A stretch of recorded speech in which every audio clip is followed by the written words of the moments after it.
Hello everyone, hello. Hopefully all of this is working well. I've been doing a lot of adjustments to my setup, both like physical and audio and all this stuff. So do forgive me if things look or sound a little strange, as I am still in the midst of dealing with things. I'm still gonna make some further adjustments to my audio setup, but it should be notably better than it has been in the past. But hopefully everyone's doing well. It's lovely to see you all. I figured tonight would be a great night to come back for some Final Fantasy 14. Oh, that's interesting. Okay, it does it where I can hear it. That's interesting. So when I talk, it's lowering the game audio automatically.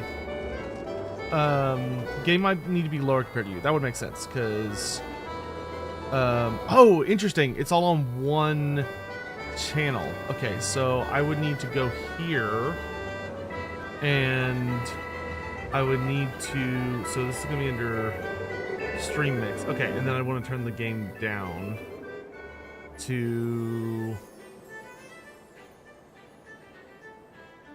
let's try turning the game down.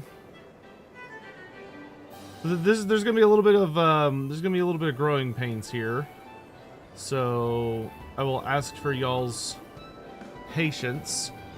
All right, so I'm gonna try messing with all of that.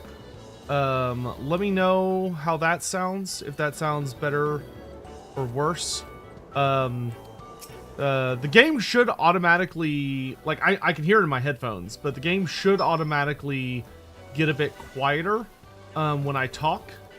So when my microphone senses me talking, it should lower the game a little bit. Yeah, so just let me know how are things sounding, and we'll kind of, you know, play by ear as we continue making little adjustments. But yeah, it's really good to see you all. I hope you're all doing well. And it's something we can always turn off if it's like not working, or it sounds bad, or whatever it may be. It is always something we can mess with.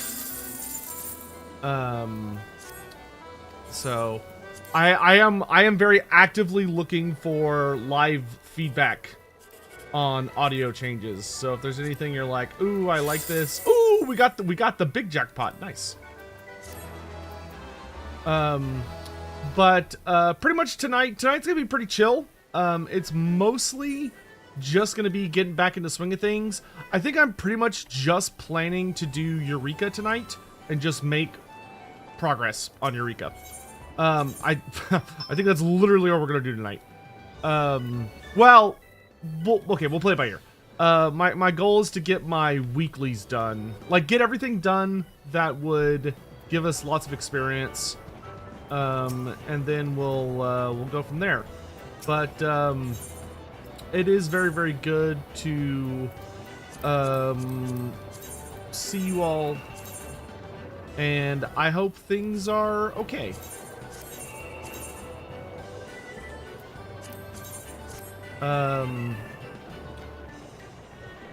Yeah, like I'm literally not wasting any time. I am teleporting to EUREKA right now.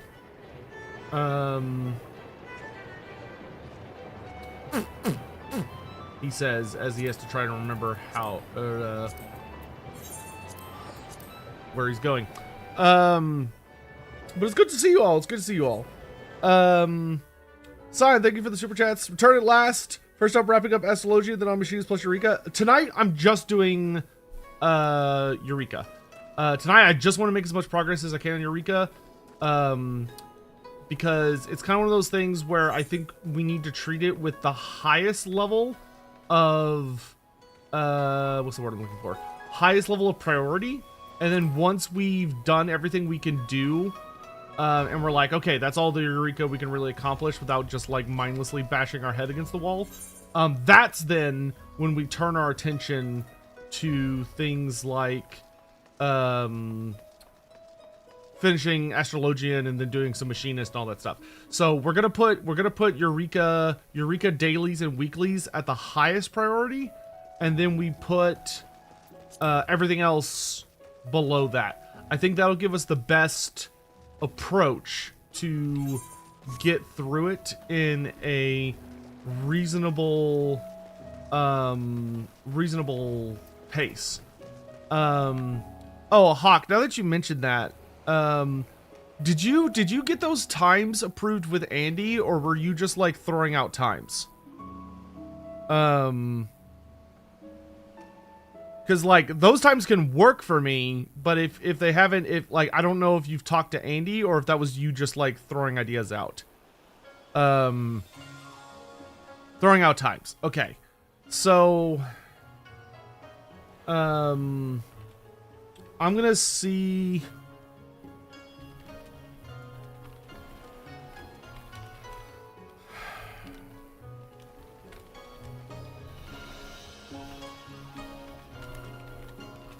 Okay, so I'll ping him with that. Just because if we don't get a direct answer from him, then nothing's gonna come of that. By the way, if there's anybody that wants to come with us to Eureka, I believe being in a group makes us more likely to all be in the same instance. So if there's anybody out there that wants to come along for Eureka and just wants to hang out and stuff, Eureka is really good. Just like you're just playing through what's basically just grind content. So it can be pretty chill as long as you approach it with not insanity. Hazmat, good to see you. Did I ever play Final Fantasy Mystic Quest? If that's not in this game, the answer is no.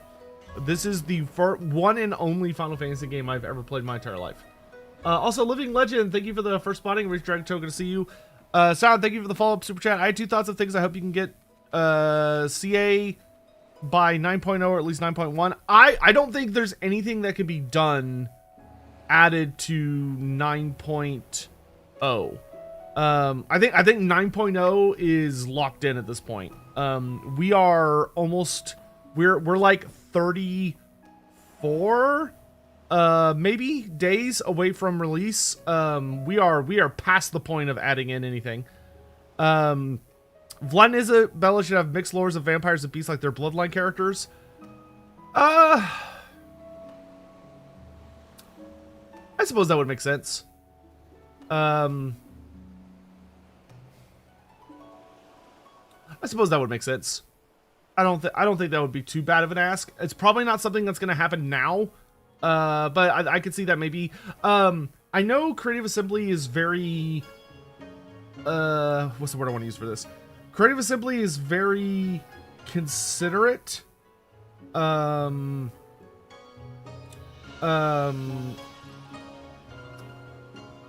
CA is very, I think CA is very interested in attempting to do the thing that a lot of people are wanting of getting a unique character for a unique mechanic for Vlad and Isabella that revolves around like a vampire count twist on the Electra counts or the Emperor's mechanics.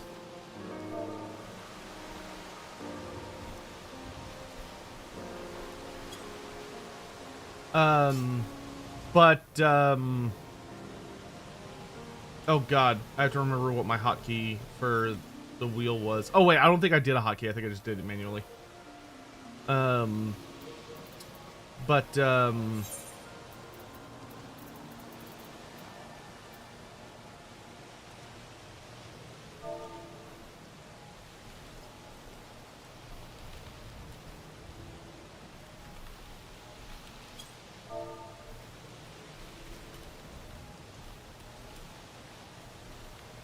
Apparently hallucinated them. Oops.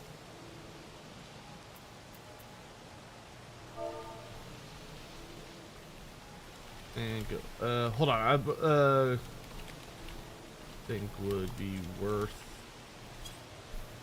I'm making sure before we go into this that I've got my stupid I need the potions that boost my experience. Yeah, okay. So we're gonna leave this instance real fast. Because you can get potions that boost your experience in the zone. So gonna go grab those real fast. Because I'm gonna go look at the market. I think maybe I had some in my bank and I just forgot them. Or not my bank, but with my sexy lady maid and my femboy bunny maid. Thank you. I can search for item. No, I don't have any. Damn. Okay, I thought I had some. Okay then. Turns out I have none. Okay. Well. Anyway, so yes. Oh, sorry, I think that's something that could be done for the stuff. Man, for getting a personal skill tree. Yes, as well. That might be in the rework. It wouldn't shock me if it was in the rework. But we'll have to see. Thank you very much, Alex, my lovely wife that's technically married to another person. Mystic Quest was an SNES game that was made as baby's first RPG. It gets a lot of hate, but it's good. All right, why is it getting a lot of hate if it's good? Walk me through the setup here. What happened here? what happened here? All right, so we got our potions of harmony. We'll just slap that down there. Okay, let me get caught up on comments and everything. Missed a lot of Warhammer ways to things and doing things. Felt a lot more like bespoke. The next patch of DLC seems to step in the right direction. Oh, that's good. Hey, Sotek, I know this isn't Warhammer stream. I don't mean to bug you. There's no such thing as bugging me if I'm streaming. Unless you're like obsessively asking, kill a sprite when you're on chain 29, right? And then look, I need to look at, no, not achievements. I need my, is it challenge log? Yes.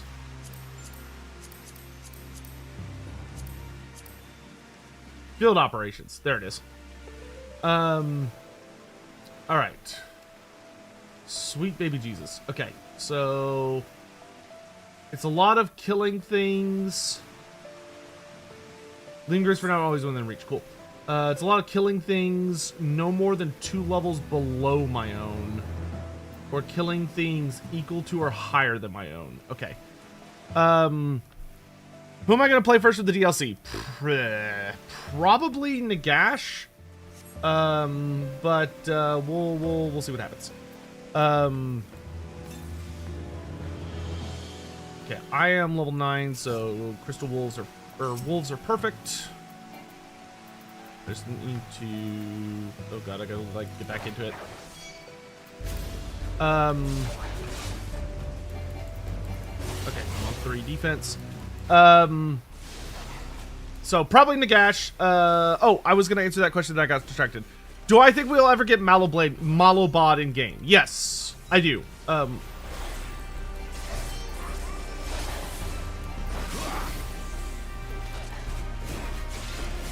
Give me just a second. I will get around to that. I don't know why that one has the ability to do text to speak and the other ones don't. I don't understand what's up with that. Boater.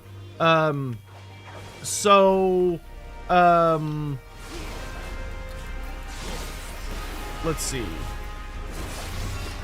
Malobod, yes. I do think Malobod will come to the game eventually. I don't know when. I don't think it'll be for a long time.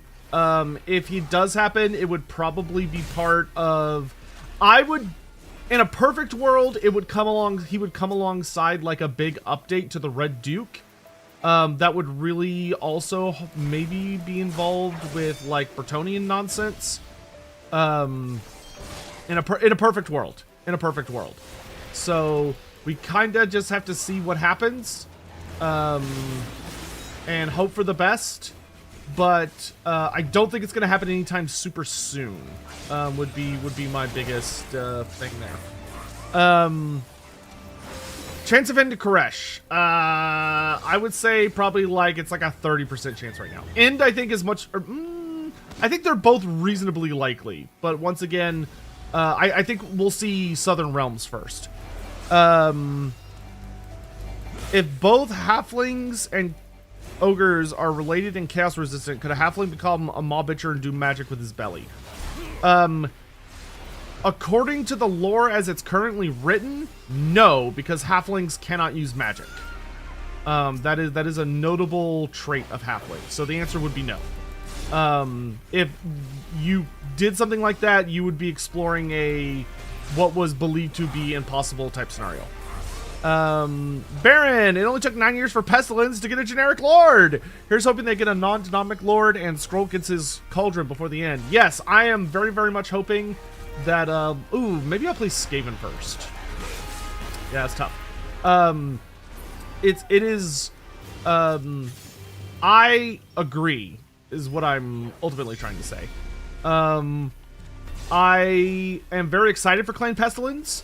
Pestilence is actually getting a lot this DLC, between the Vermin Lord Corruptor, which, yes, is the first official generic lord for Clan Pestilence. They are also giving us, of course, the Cauldron of 1,000 Poxes, which I agree, I really, really hope Lord Scroll gets.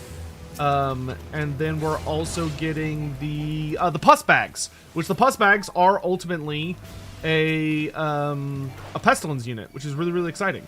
So, here's hoping for more, but I do fully agree that I want the Plague Pontifex as a generic lord. If we could get the Plague Pontifex and the Master Molder as generic lords, then every single clan type would have a generic lord, and I would be the happiest girl at Christmas. And I would stop asking CA as much for Skaven things. Signing Emperor, thank you for the super chat. I want Vlad and Isabel to have the option to subjugate the Empire as rulers, or to have Vlad become a loyal elect account like that one comic just DM'd you. That would never happen. That's not gonna happen. That's completely impossible. I will say that beyond a shadow of a doubt. Games Workshop would never allow that. There is no circumstance whatsoever where there will ever be an official piece of Games Workshop material where Vlad von Karstein can become a good guy. They will never allow that. That cannot happen. No, absolutely not. Like, I would never even ask for that because I know it's impossible. But him and Isabella taking over the Empire like they tried to do back during the Vampire Wars, and having a bespoke mechanic for it, that is achievable and doable. But a good guy Vlad is no, absolutely not. That's pure fan fiction. It's good fan fiction, but it is complete fan fiction. Even in the end times, Vlad was not ultimately trying to be good and like be a part of the system. He was more kind of like finagling shit to try and sort of rules lawyer himself into the system, and it wasn't with good intentions. No, Games Workshop, I don't think Games Workshop, whatever, they're not gonna go for that. See from there, what else? And then Cole Patterson, thank you so much for the membership. Are there Minotaur and Centaur shamans? Currently, no. And honestly, it's really weird, in my opinion, that there are not any. It's one of those things where it feels like there should be some. It's very strange that Minotaurs and Centaurs don't have shamans. And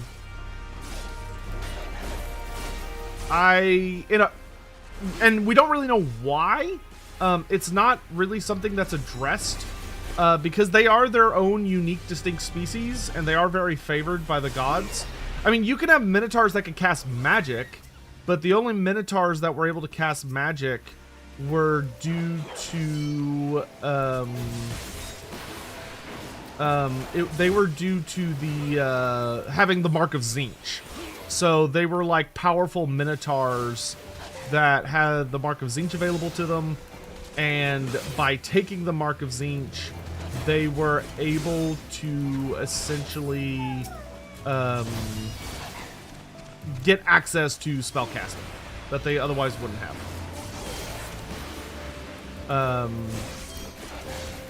So yeah. Okay, so we're doing okay on this. Okay, so I've got 2 achievements for killing lots of these dogs, so long as I am of this level. Yeah.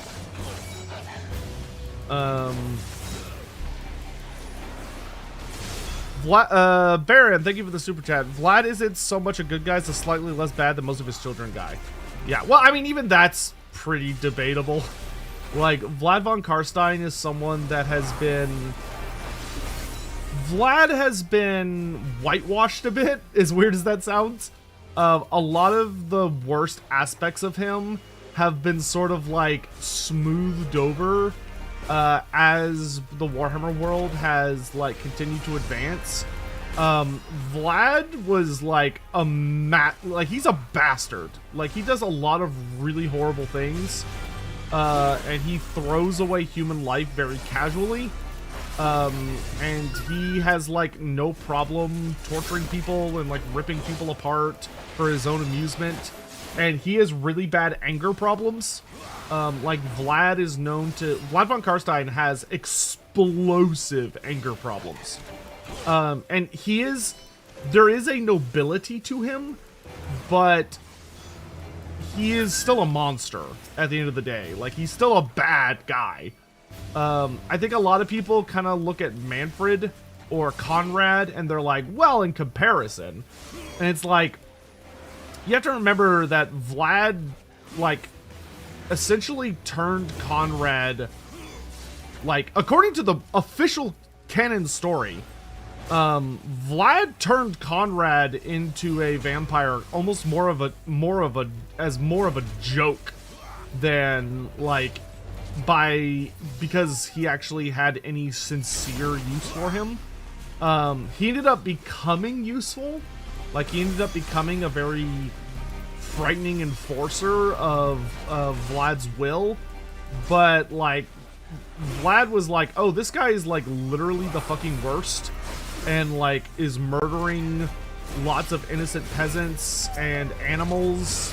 Like, he tortures cats just for fun. And, like, does all this, like, terrible shit. Wouldn't it be funny if I turned this guy into a vampire? Most people would say, no, Vlad, that's not funny. That's fucked up. Anything you wish we had gotten in the DLC that we didn't? Yeah, of course. There's, like, listen, I am a greedy slut. There's always more that I wish I could have, stuffed into myself when they finally told me, no, sir, you've had enough, please leave.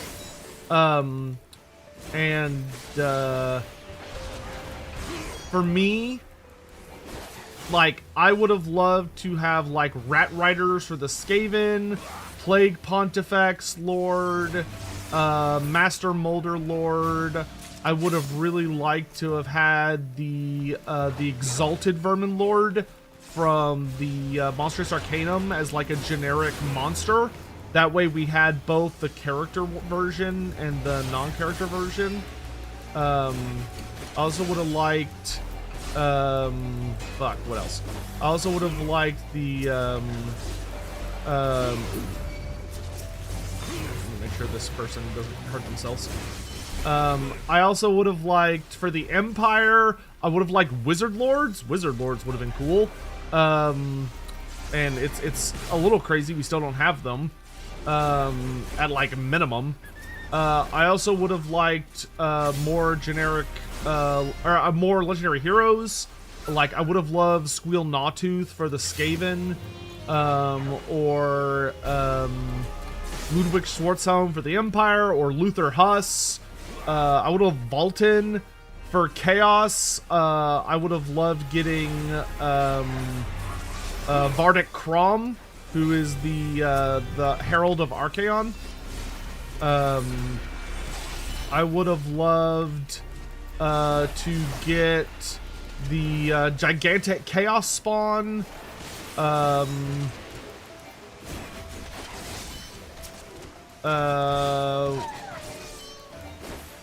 see. For the undead, I would have liked the Red Duke to have been made a legendary lord alongside with Boris, so we could have like had both of those. Like there's I don't know, there's always more. There's always more. I think it's important. I think it's very important for us as a community to be incredibly gluttonous and to never be satisfied. I think that's an important aspect of who we are, and we should embrace it. Shouldn't be dicks about it. Shouldn't be mean about it. But we should always try to just fit one more in there. You know what I mean? Just one more. Just one more. As if that will sate us. Nothing will sate us, but we should never stop trying.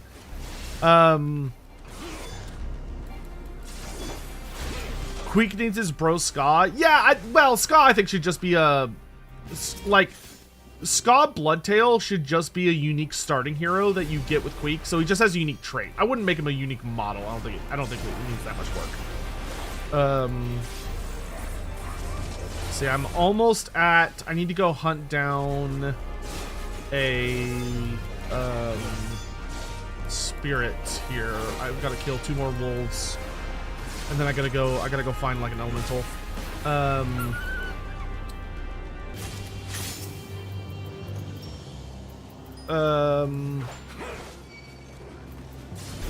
Good lord, thanks for all the super chats, guys. Holy shit.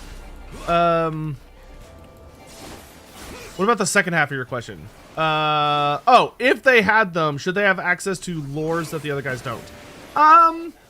Debatably, I don't know. Maybe that one's kind of hard.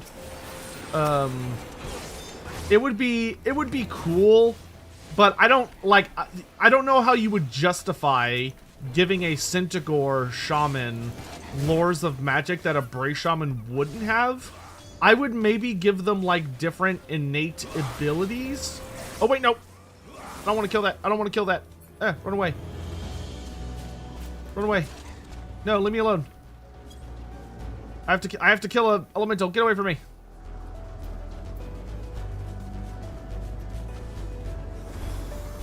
I have to kill a sprite. Like that one. Come here, little shit. Oh, that's kind of a high level.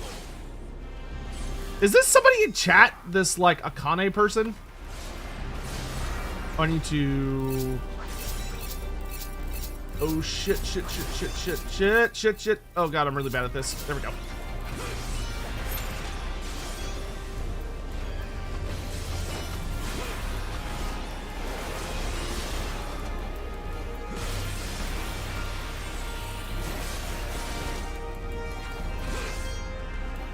Oh, this is really bad.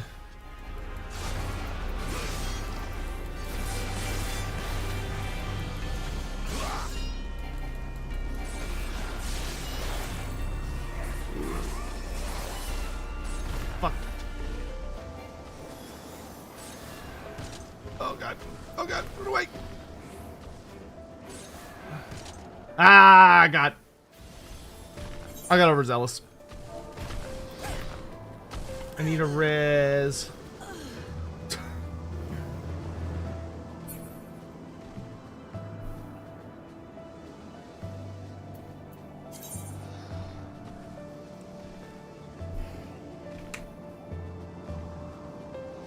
Okay, well, this gives me a second to get caught up on super chats.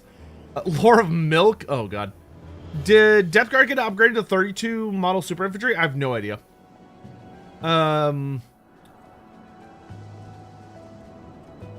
You have Bloodlust for more...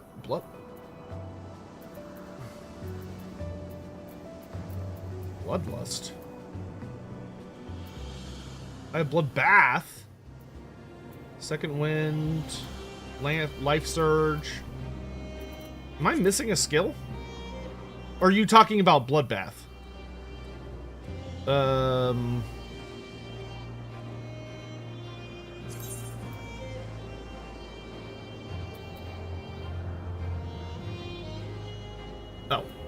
Where am I? Oh, perfect timing.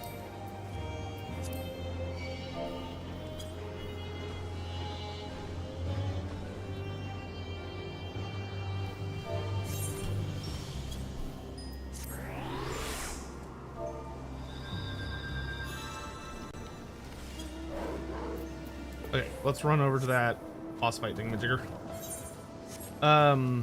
Okay, hold on. Let me get caught up on these. Cyan, thank you very much for the super chat. What is this? A final Skaven DLC.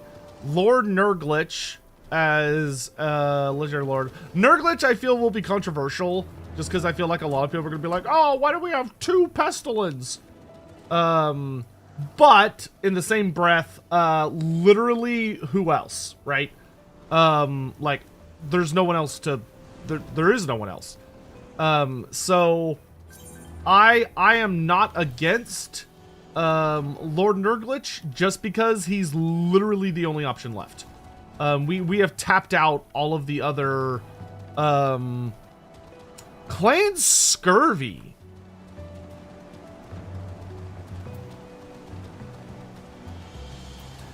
You know, that might not be a terrible idea, actually. To do the, I can't remember what his official title is, but to do the, like, the big bad of,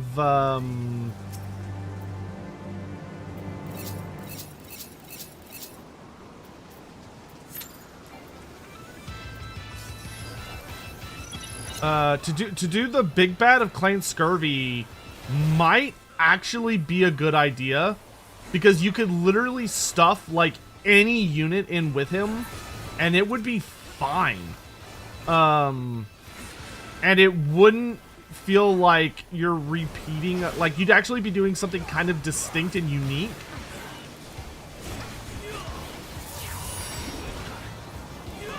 That's not bad.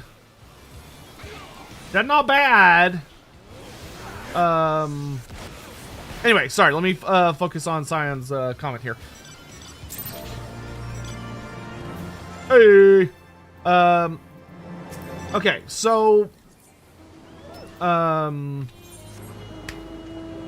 let's replace, I like that actually. Let's replace Nurglitch with either Scratch Half Dead or Vrask. I think his name is it Vrask? It might be Vrask. Scratch Half Dead also would not be a bad choice if we're being honest with ourselves. I don't think Scratch would actually be a bad pull. For this role, is normally as much as I like to bitch about Scratch. So, okay. So anyway, so then we have Generic Lords, Plague Pontifex, and Master Mutator. Fully agree. Hard agree. Super hard agree, in fact. No hero. I agree. No generic hero. I think the Skaven have all the generic heroes they're ever gonna need. They have enough. We could put them to bed. Then, units, Rotten Rodents, Dual Weapon Pestilent Clan Rats. Not a great unit, but like if we're desperate to fill slots and that's the best we've got, it's okay. It's not the worst, right? You could do worse. So I would say that's all right. Wouldn't be my first choice. But let's see what else you got on here. Rat Spawn. Rat Spawn would be fun. I don't think Rat Spawn would be a super bad leap. Because for those that don't know, Rat Spawn, they're exactly what they sound like. They're Chaos Spawn Skaven. So they're Skaven that have been so heavily mutated by Warpstone or Clan Molder accidents and whatnot that they basically have turned into Chaos Spawn and are just like super gnarly, yada yada yada. That's fine. And they are from like a white dwarf, so they're not like just made up. Rat Riders, yes. Rat Riders would be super cool. I wouldn't have any issue with Rat Riders. They are literally the only Skaven cavalry in existence. They would probably need to be not good cavalry. Like they'd probably need to be a very mid-tier unit so they don't like break how Skaven play.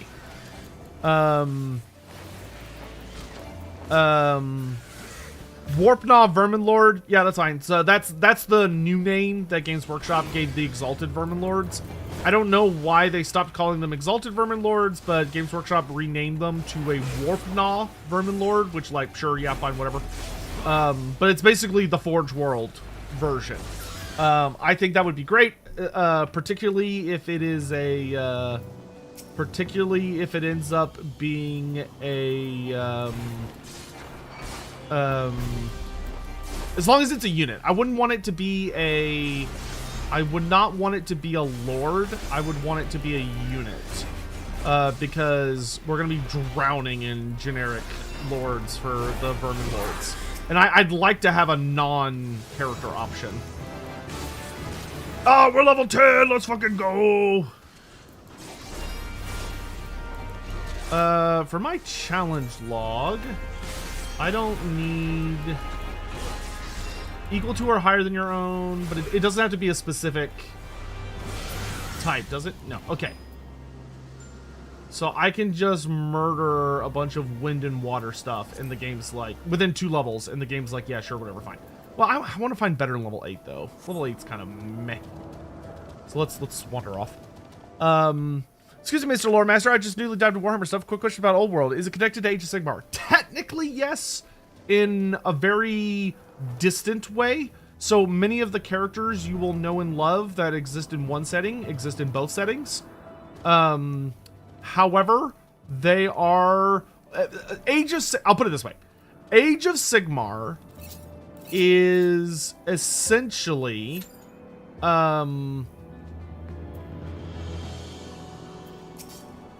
Age of Sigmar is Warhammer the Old World, like millions of years in the future.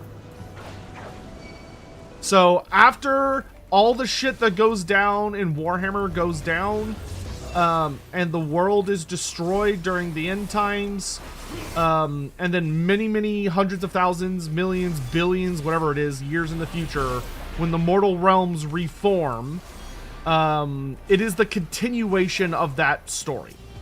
Warhammer the Old World, though, is a story in the Warhammer fantasy world that takes place about 250 years, give or take, before the apocalypse. During another event that could have been the apocalypse, but the good guys end up winning in the end. Hopefully that helps. And then the last thing Sion said for his wish list for the Skaven would be, what a strange looking monster over there. Oh, it's a thingamajigger. I don't think I can... I probably should have wandered over there, but I might not be able to do that one.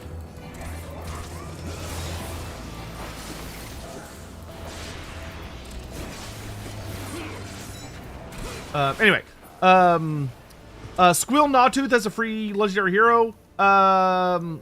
Yeah, free or just included in whatever, like however you want to do it. But yes, Squeal Gnawtooth is the last notable character missing from the actual Skaven army book. So yeah, would love to see him as a legendary hero. And then War Litter, Great Pox Rat mounts. Are they? I think they're called Giant Pox Rats, not Great Pox Rats. But I agree. I very much agree. David Whitfield, thank you for the super chat, my dude. Hope you're doing well.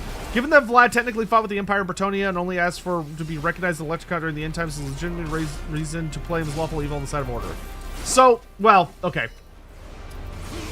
How do I say this? That is kind of how do I say this? I'm looking for the right language. So, the end times are a clusterfuck. I want to start there. The end times are a colossal, goofy-ass clusterfuck of bizarre writing choices that often have characters doing very strange things, and we should try to be very cautious about using them as evidence for why something should be allowed to happen. I'm going to start there.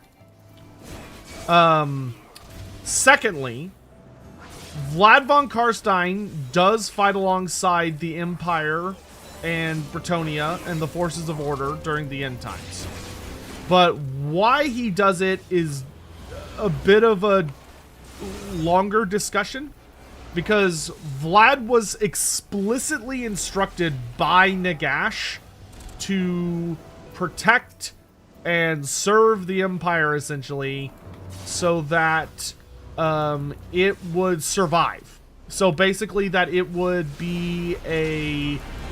it could survive against chaos, and it would operate as a shield between Nagash and his own schemes and the Legions of Chaos. And Vlad was given very explicit instructions by Nagash to make sure the Empire didn't die. And so he did.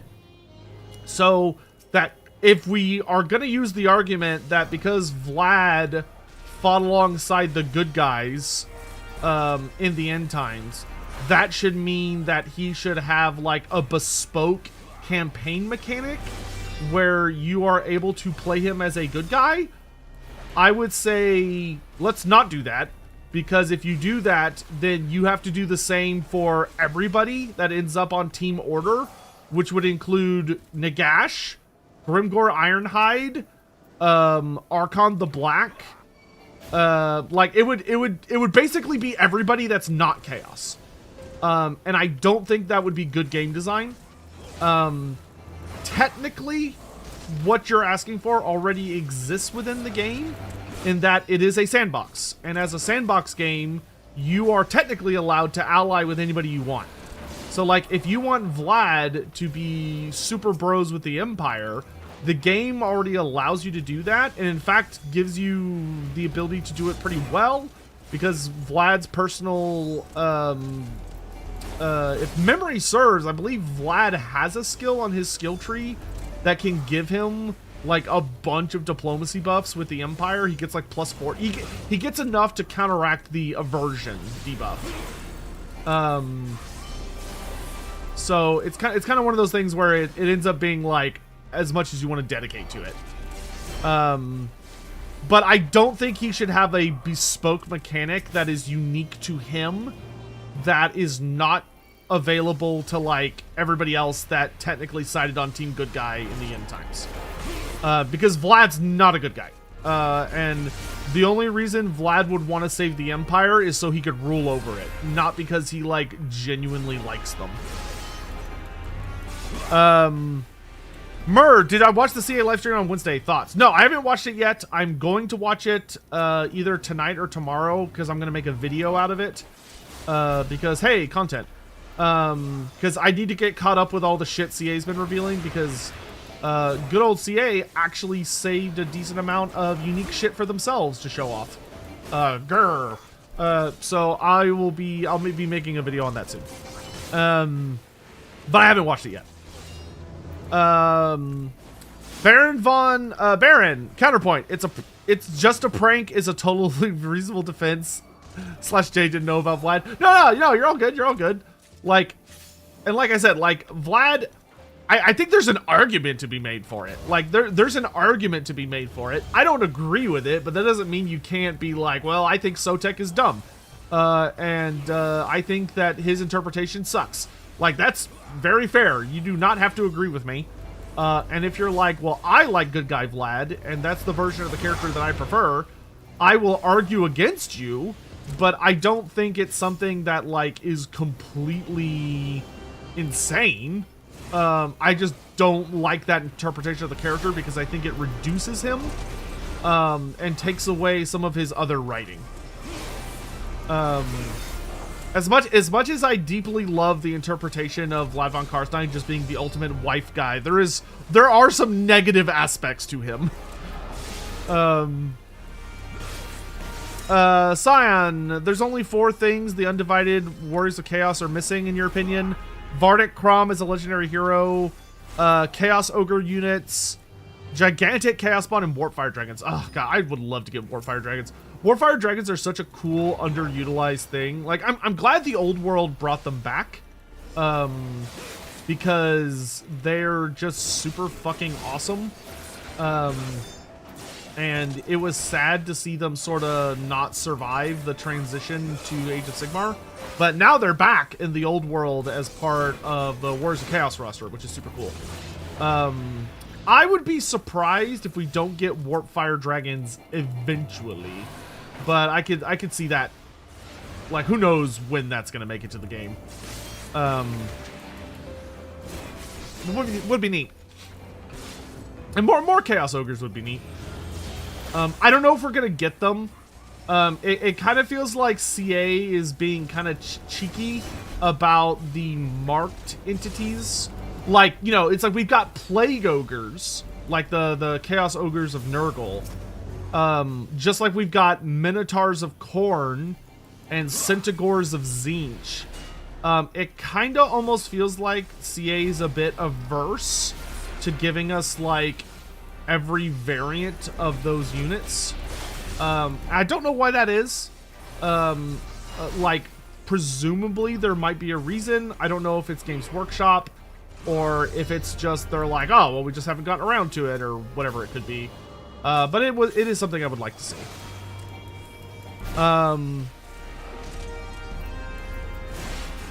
Baron Von Entitech, thank you very much for the super. I really appreciate the support. Man, y'all missed me. Goddamn, thank you all very, very much. I really appreciate the support, guys.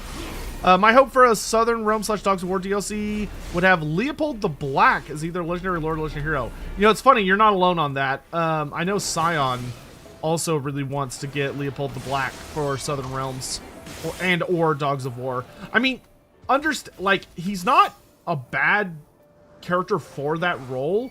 He's kind of one of the only, like, actually playable Border Prince characters Games Workshop ever invented. The vast majority of characters for the Border Princes, like, are not real. Or, like, they've never been playable. You know what I mean? So I wouldn't be against it. You know, there's a part of me that feels like if and when we get the Dogs of War, that they're kind of gonna end up being like a pseudo faction with only like 2 legendary lords, kind of like Norska was, rather than being like a full-blooded faction like Vampire Coast or Tomb Kings were. Which wouldn't be the end of the world. Like, it's not the worst possible thing.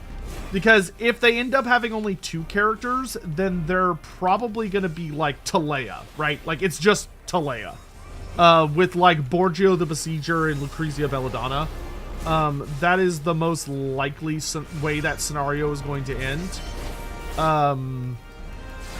But you know, in a perfect world, they would be 4 characters, and we would get like 2 Talayan characters.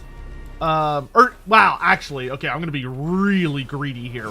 In a perfect world, it would be like 1 Arabian character, 1 Border Prince character, 1 Estalian character, and 1 Talayan character. Like that, oh my god, that would be the dream for me.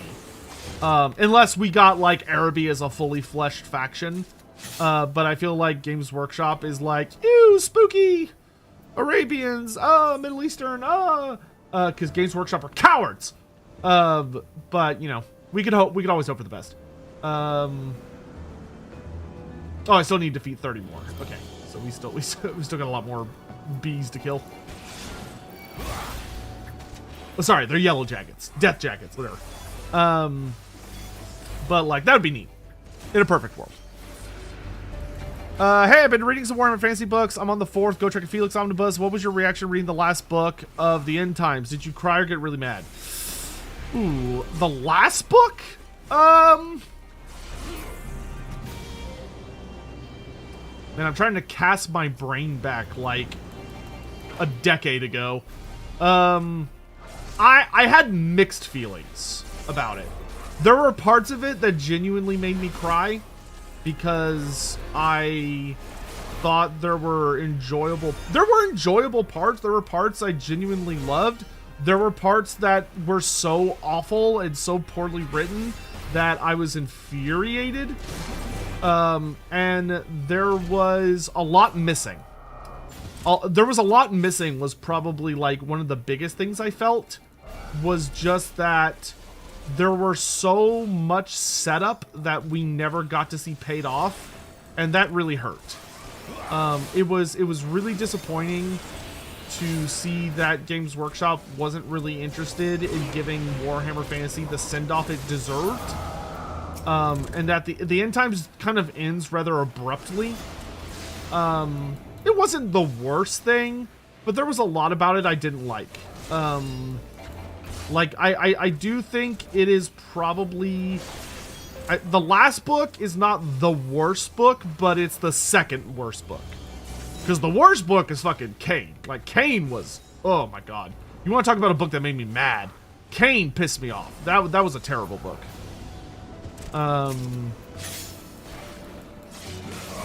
Baron, thank you for the super chat. Thorgrim should have a mechanic where you get to...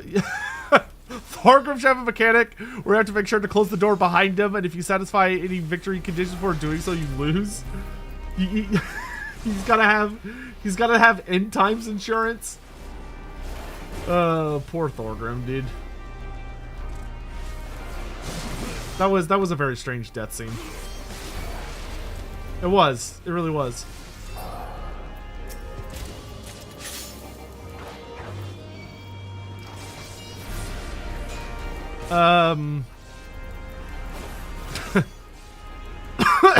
Excuse me, sorry, that made me laugh.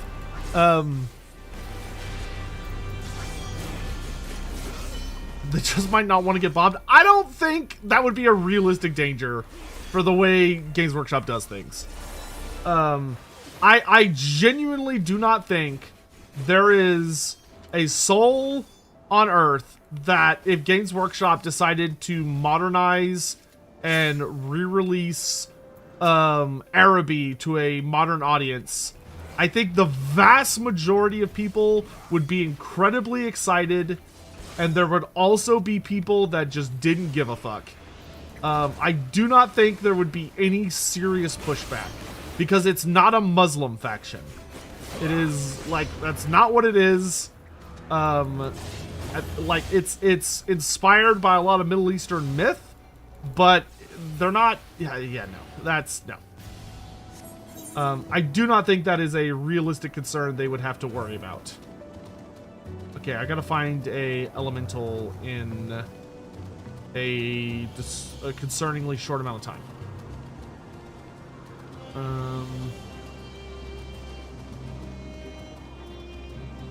Ooh, I don't have much longer. There should be some over in this, like, water area.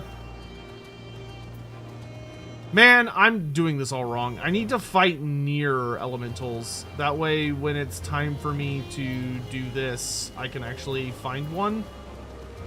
Instead of, fucking up like I just did. Yep, I just fucked up my chain because I'm a fucking idiot.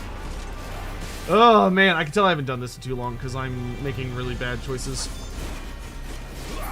Okay, before we do anything else, we're gonna go find elemental spirits or sprites, and we're gonna fight near them so that this stupid shit doesn't happen again.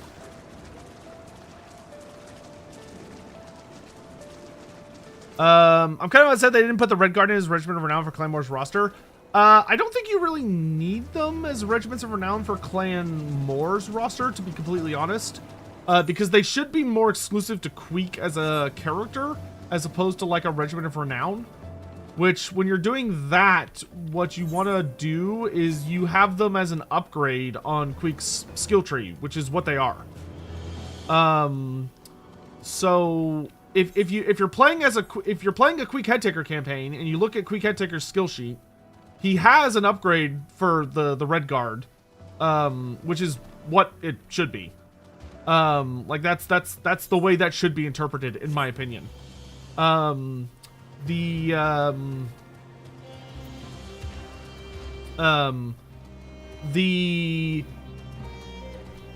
And it should be just skills that make them like super fucking awesome and kick ass. I don't think they need to have a unique model or like a bespoke ROR. Especially like the way the way Queek uses them. Like they make for an okay ROR, but like we've already got the Council Guard, which are significantly more famous to the whole of Skavendom, and we're now getting the Death Vermin, which are technically more elite. Parth, do you have the map for where all of the elementals spawn? Based on the like stuff, I have no idea where the wind element or the wind sprite spawn that I can actually fight. Because the only ones I know about are the ones that are like way too high level for me.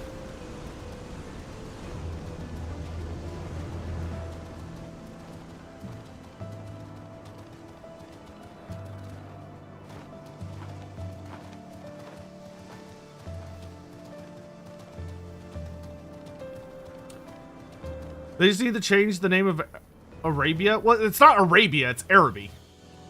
It's just Araby. I don't think they need to change the name.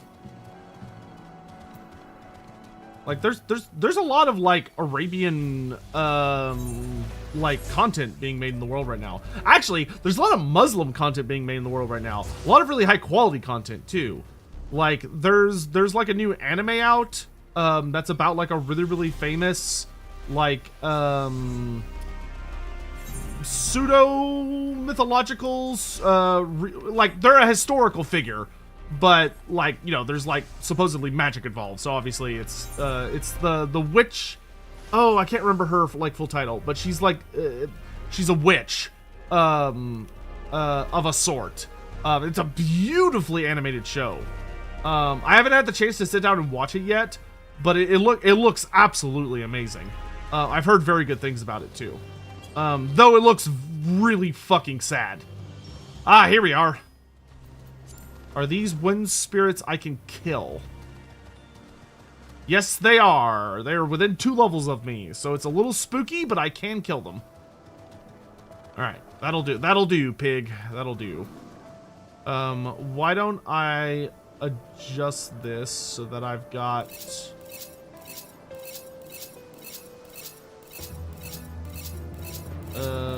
I want like this. That way when I fight them, I won't have a super bad time. Yes, A Witch's Life in Mongolia. Yeah, yeah, that one.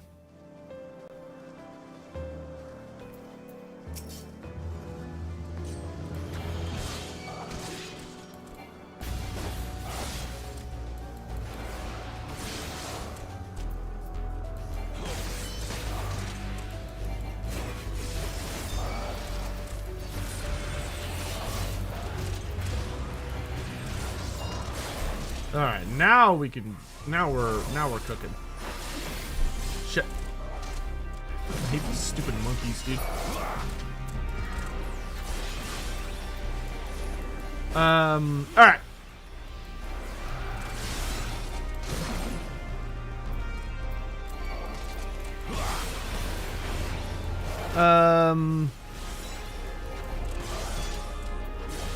There's some kind of myth thing where people thought Araby is Muslim, like literally Muslim. Oh, because it was.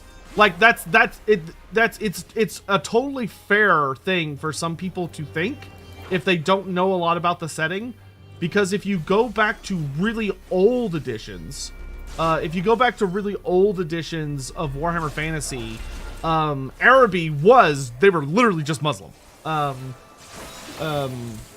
Just like if you go back to older editions, like there were Christians and like it was literally just the real world. Like there were just full on historical things. There were Native Americans in first edition Warhammer, or like third edition, whatever. There's no magic in Witch's Life in Mongol. It's just a metaphor. Oh well, like I said, I haven't watched it yet. I have not watched it yet, so yeah, there you go. I actually I saw a recent video from Kurt not super recent, but Kurt Kazat, which is a channel on YouTube that does a lot of science stuff. But they've got a channel which is like Kurt Kazat After Dark or whatever, where they cover more adult topics that often revolve around like historical information, and they did an episode on her and it was super interesting. About like why she was thought of as a witch.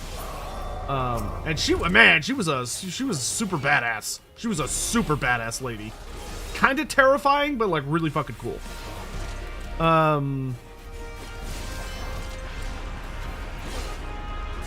Oh god, where was I on here?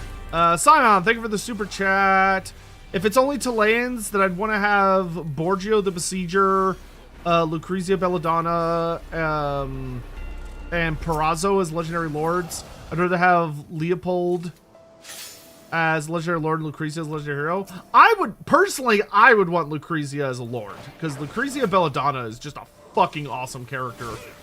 Like, she's such a unique character for Total War, because she's a very skilled, she's a very skilled diplomat, and, alchemist, and it's also rumored that she's a wizard. I don't think she's a wizard, like, by any stretch of the imagination, but there's a lot of in-universe whispers and rumors that she is a wizard, and it's not completely like out of the realm of possibility that she actually would be able to use magic in some fashion. But I would be surprised if Games Workshop or Creative Assembly adapted her to have magic. But anyway, that's neither here nor there. I just like her a lot. Plus, she ends up being the one to kill Borgio, who everyone thought was like borderline invulnerable. Because she gets him in the bathtub. David Whitfield, thank you for the super chat. Vlad is Games Workshop's Vlad the Impaler, who's seen by some as a monster and others as a hero and a champion. Hence, I say lawful evil.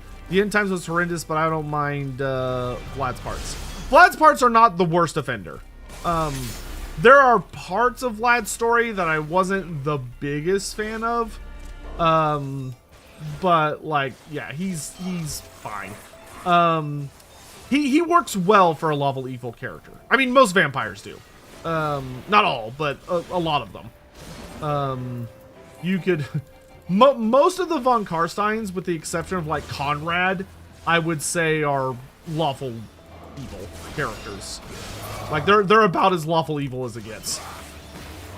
Like the only thing more lawful evil than a von Karstein or Lamian, and maybe a blood dragon, depending on which blood dragon you're dealing with, would be like a dark elf. But yeah. Baron, didn't expect Clan Rictus to get content with the Death Vermin. Clan Rictus campaign to summon Mighty Lord Vecti. Yes, indeed. Yes, and I will say, I begged Creative Assembly up and down the walls, to make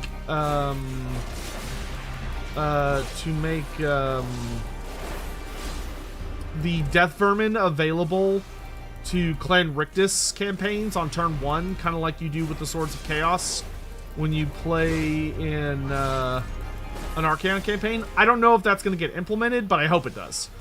Because that would help give Tretch just some extra spice, you know, and help him feel a bit more unique for all of our what's it called? Our Clan Rictus fans out there.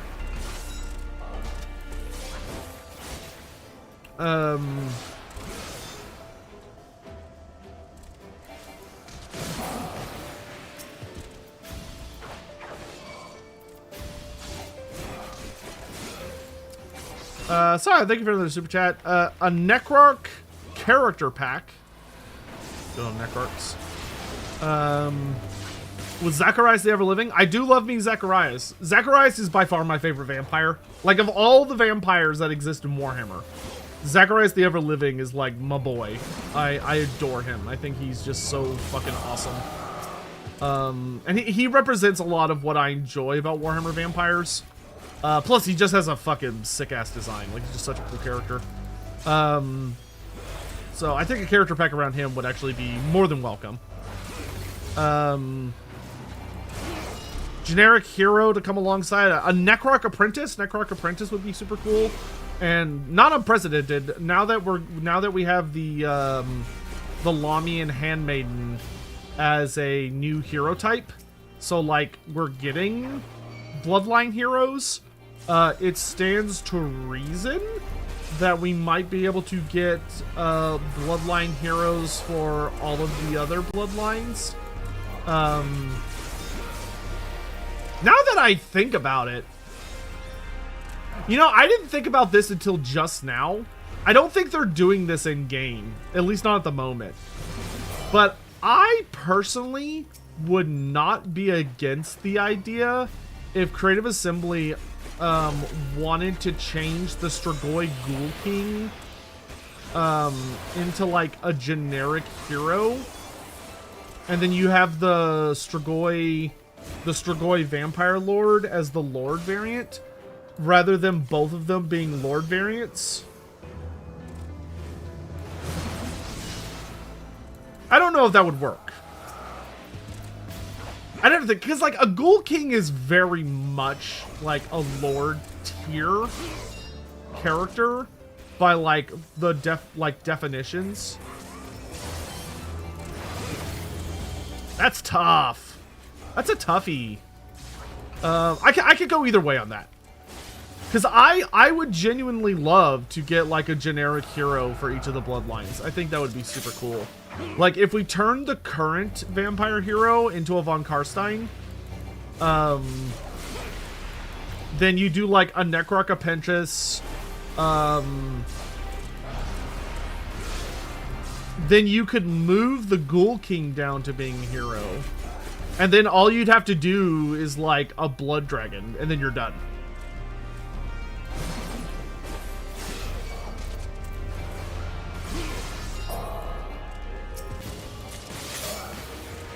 Honestly, not the worst idea. I might have to bug them about that and see if that's something they would like. The Ghoul King is just, he's a bit of a weird situation because technically he's a piece of paid content that fulfills a specific role. So like it could be argued that like he needs to stay as a lord because like that's technically like his advertised role. So I don't know. I'll have to think about that.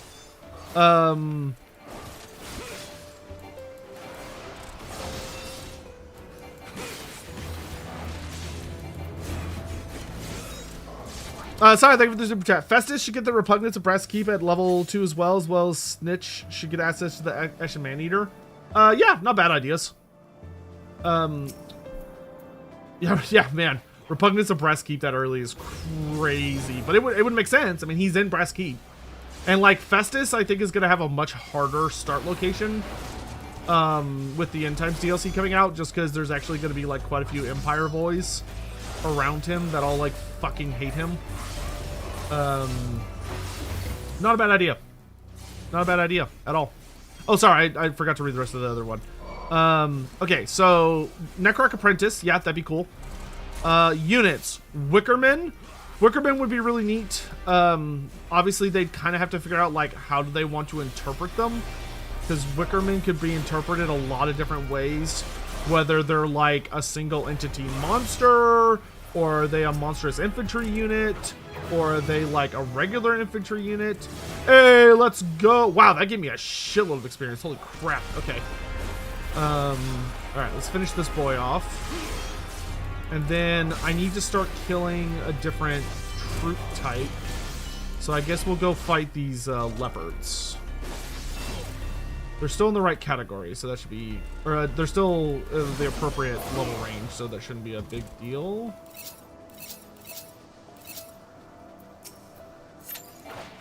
I just gotta fight them a little more cautiously. It shouldn't be a problem, though.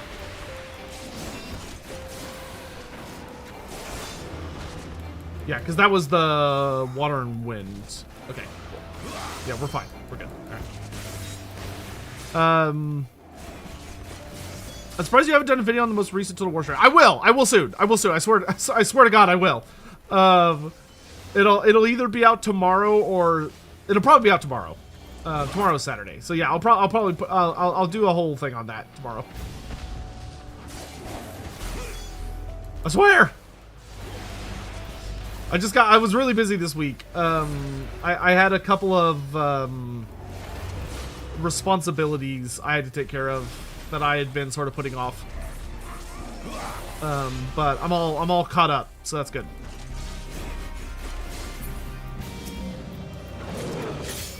Are all of the formal Lamian Sisterhood members vampires? Kinda, sort of. Well, it depends on how you would break down the organization. In order to be a Lamian, you have to be a vampire. I'll put it that way. So if you are a Lamian, that means, hey, you're a vampire. They do have many agents that are mortals. So like a lot of Lamians will run brothels, and the brothels will be full of beautiful women that are not vampires, but are perhaps on the path to becoming a vampire if they prove to be useful enough. There are also many thralls that serve the Lamians. So it's not like every single entity that works for them is a vampire. It is a bit more complex than that, but all of the like actual Lamians themselves are yes, they are vampires.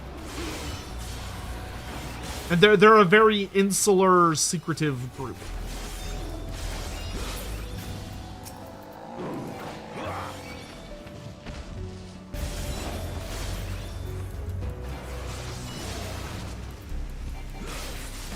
I was very hyped for the dwarf music thing. Yeah, that's another thing I need to listen to. And make a reaction video to. I haven't listened to the new dwarf music yet.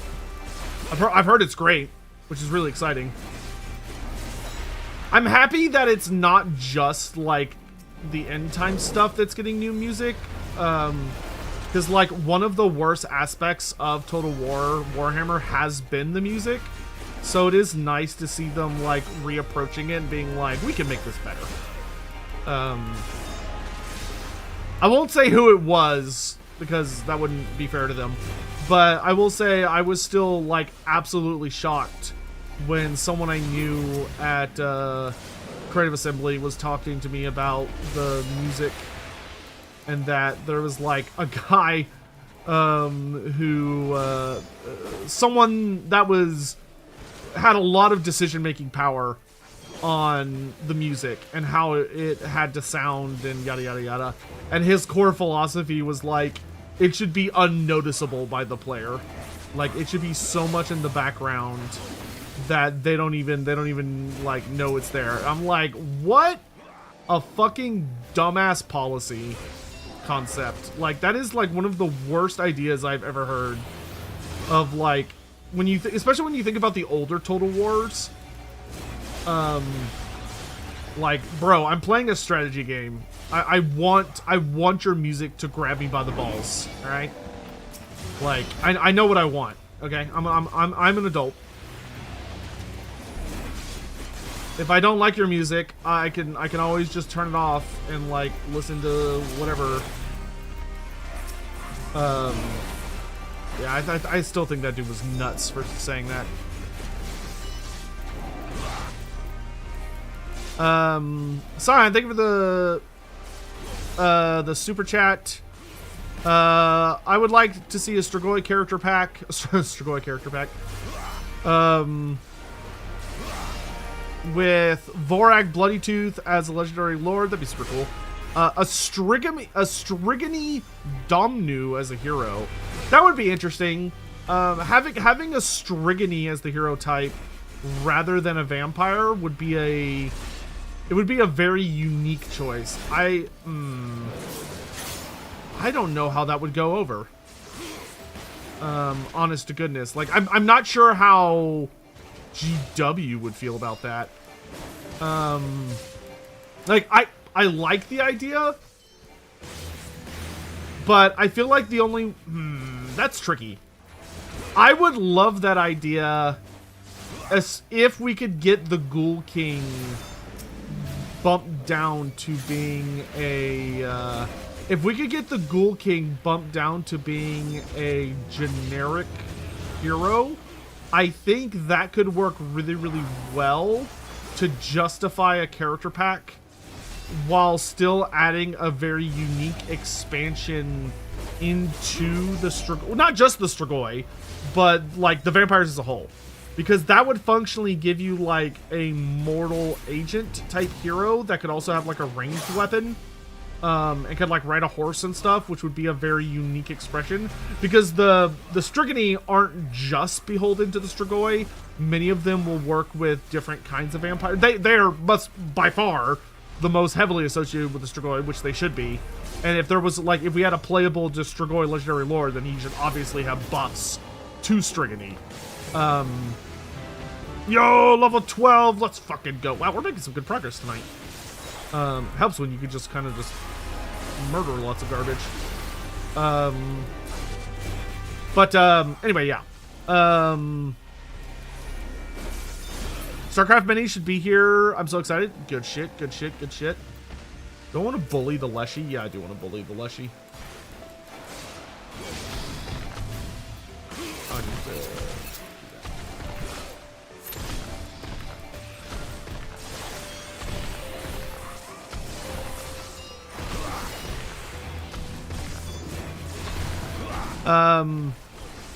Units, Strigoi Horseman, and Charnel Guard.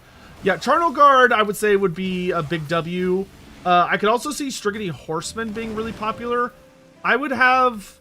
I feel like the argument for regular Strigoi would probably be a little more difficult.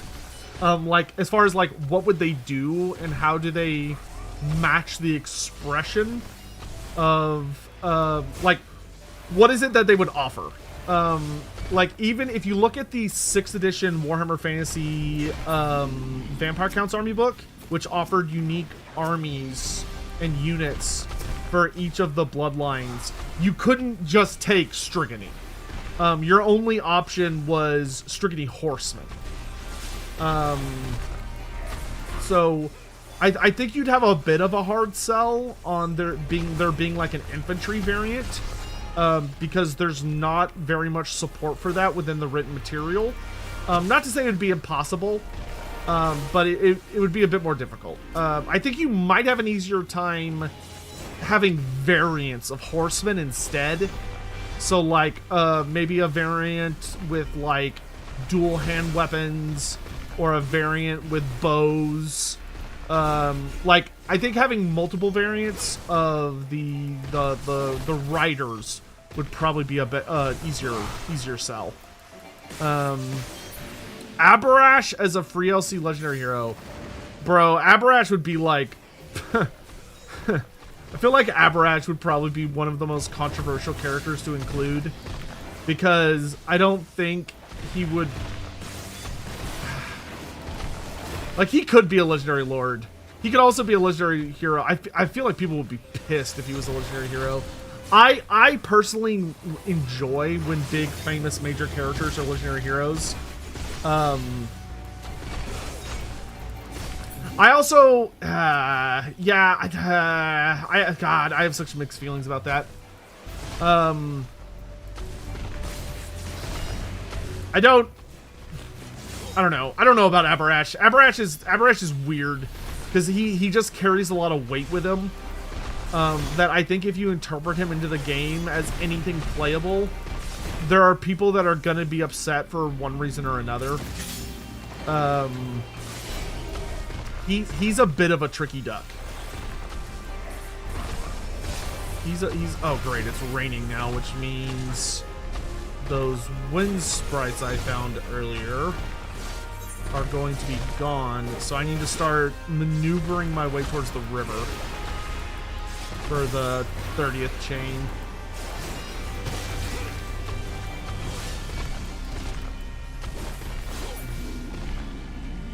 Ugh.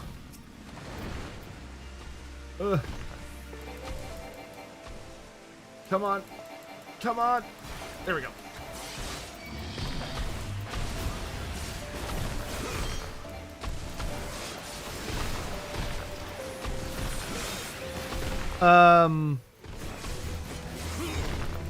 Yeah, I don't think I would include Aberash on that, and I would probably change the cavalry to have multiple variants instead of having an infantry stricken unit. Otherwise, I think that's a pretty good sell. And that makes for like a really nice little condensed character pack.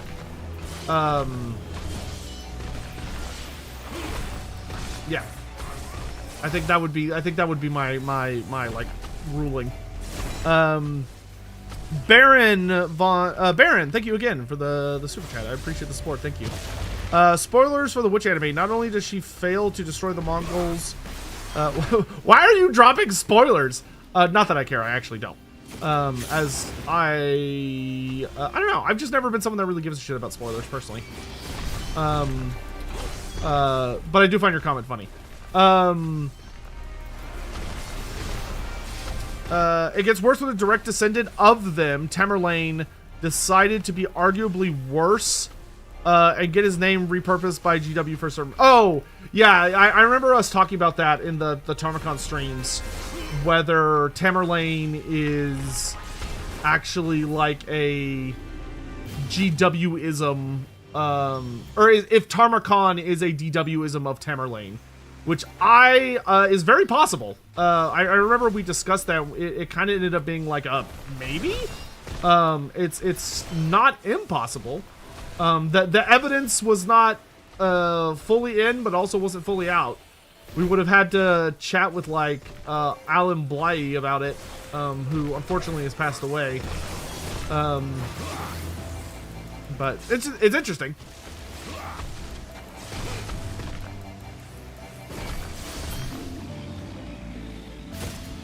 Is this taking me towards the... No, I need to go this way.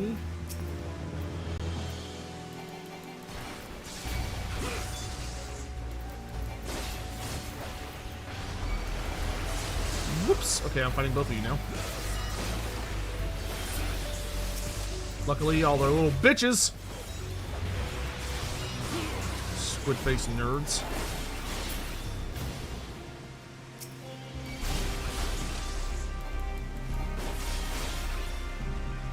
Why are these not counting for my chain?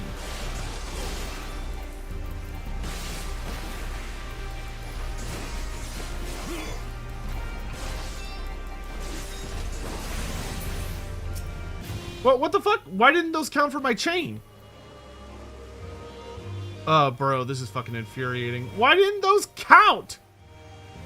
Do they have to be a higher level than me in order to count for the chain? Oh, this chain system pisses me off, dude.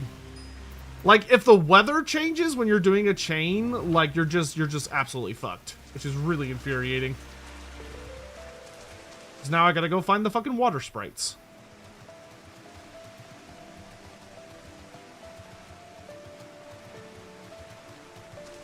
And I'm pretty sure they're, like, all the way on the other side of this shit.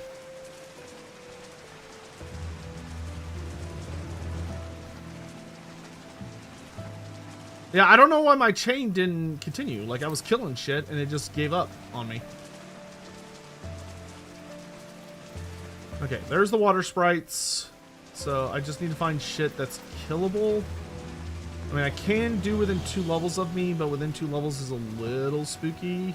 That's better. That's within 1. I can... Ah, they're water enemies, though, which isn't super ideal. But whatever, it's fine.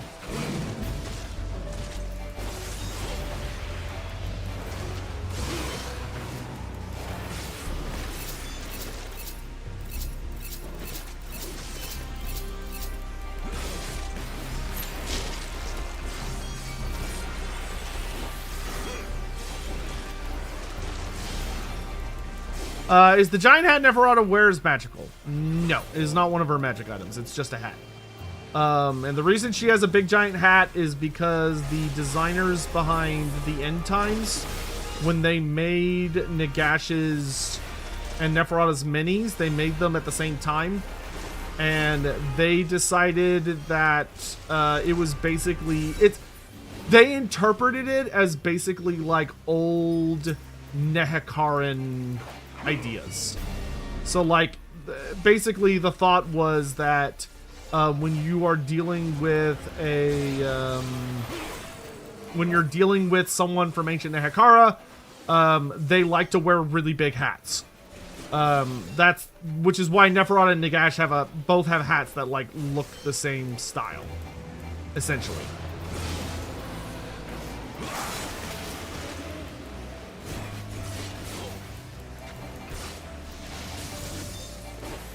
Oh, these guys give paralysis? That fucking sucks.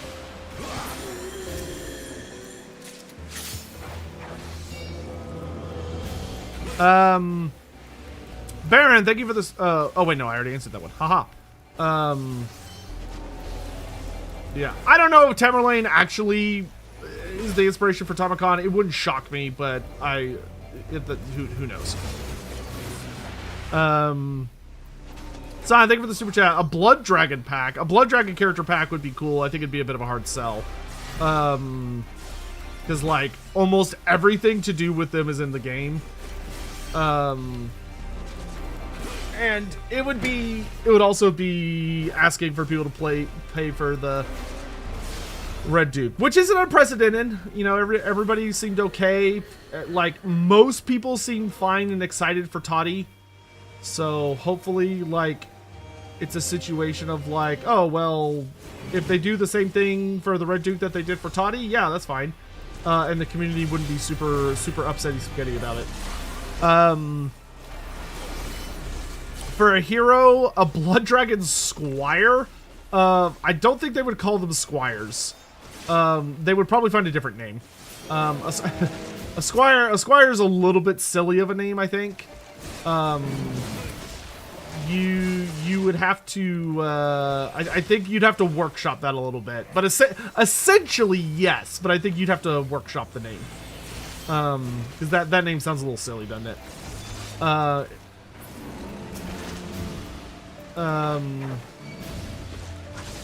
And then,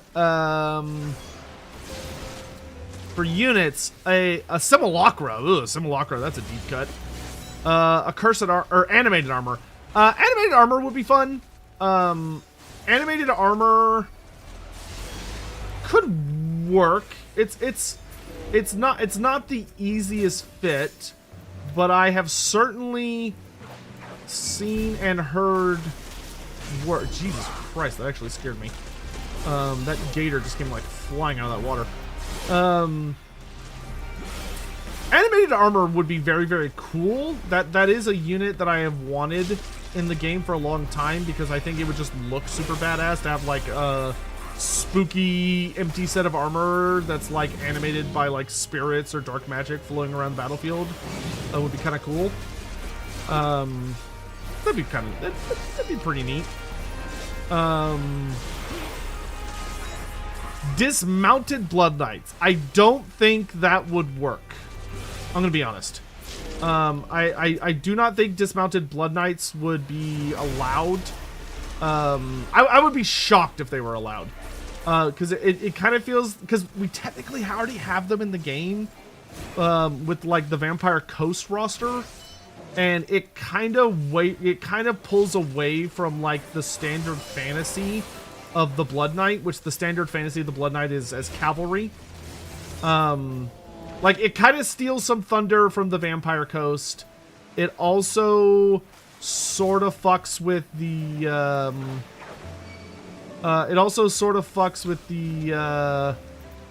the identity of the Blood Knights. Like, I don't think that would get passed through, because I feel like it's just kind of there for the sake of being there. Oh, I shouldn't have done that. I knew I shouldn't have done that the second I did it. Hopefully I can kill this thing fast.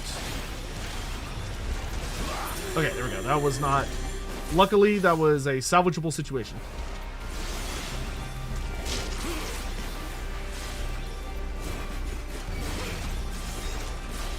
Almost pooped my pants there.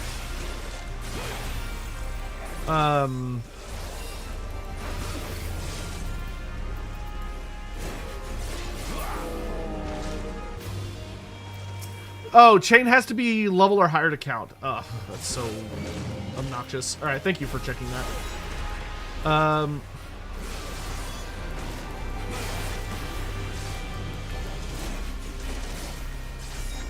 So yeah, that one's definitely a harder sell. Skeleton archers as Blood Dragon exclusive. That'd be cool. I would have a hard time seeing that as a DLC unit. I feel like that would just kind of be like a unit that you get for playing that campaign. Yeah, that one's tough. That one's really tough. I almost feel like you'd be better off combining the I almost feel like you'd be better off combining the blood pack for the character pack for the Strigoi and the blood dragons. That way you can get the blood dragon hero via the Strigoi pack. And then you could also replace the Strigony infantry with like the animated armor. Yeah, that's what I'd probably do. And then you'd have the free LC, I think, being upgrading the Red Duke to a fully playable campaign. That's probably what I would do. Is I would take your proposal of the Strigoi character pack and the Blood Dragon character pack, and I would combine them.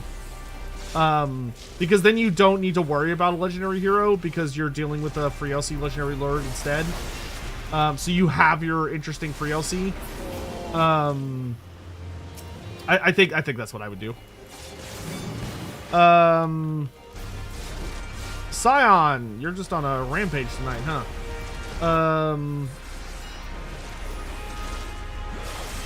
Tomb King's character pack. Oh boy. Of Ramotep the Visionary. Yep, super easy, barely an inconvenience right there. Generic Lord. Could we have Arc Necrotex? You could. Yeah, you could. I mean, they exist in Warhammer the Old World. We do have the Arc Necrotex, so like it's not impossible. It would just be one of those things of like, are we allowed to have it? Which is kind of anybody's guess. GW has been rather finicky about that lately. About like, oh, if you want to have, like, you can't use old world stuff. You can't use old world stuff, which is stupid and I hate it. So that, it's one of those things. Theoretically, it's not impossible, but I wouldn't want to bet money on it just because Games Workshop has been so bitchy about it in recent times. Unfortunately. I'm gonna faint here. Legendary hero, Prince of Apophis. Yep. Full agree. Prince of Apophis would be super fucking cool. Units, Tomb Guard archers. No. No. I would say big no on that. Huge no on that. Gigantic no on that. Those are not a thing. Those are not a real thing. There are things you could do with Tomb Guard. Making regular foot archers out of them is not one of them. I don't think that would. Yeah, no. I don't think there is enough evidence to suggest that that is like a viable unit option. So that would be a no from me. Tomb Guard chariots. Yes, you can do Tomb Guard chariots. Tomb Guard chariots is super possible. The older lore called them heavy chariots. But you could make Tomb Guard chariots. I don't think that would be that hard. That could work. That could work really well. Ancient Ushabti. Yep, that would work. Ancient Ushabti basically just being Ushabti with great weapons. As the only Ushabti we have right now have dual weapons, which are super cool, but it would be nice to have a great weapon variant. And you could just have them as like a different unit, kind of like what they did with Kroxigors. And they would just be Ancient Ushabti, which would be fine. dual weapon bone giants. So it wouldn't necessarily be like, I don't know what weapon it would be. Dual weapons is the option I would go for as well. But a bone giant would be cool. It wouldn't be called a bone giant though. It would be called, oh my god, it got renamed in 8th edition. They're called, oh my god, what the fuck was it called? It was called a Necrolith Colossus. Is that what it was? I'm pretty sure that's what it was.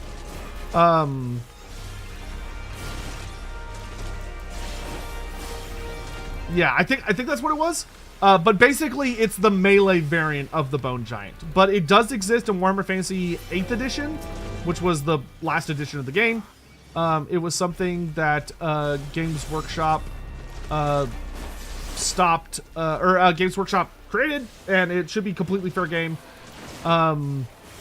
So I would say yes to the Ancient Ushabti, yes to the Tomb Guard Chariots, and yes to the Necrolith Colossus. I think those are all excellent picks. Great, the weather changed. So I don't know if I really hope those spites are still there. Otherwise, once again, I have fucked this up. I wish it gave you longer than 30 seconds. 30 seconds is not, it's such a tiny amount of time.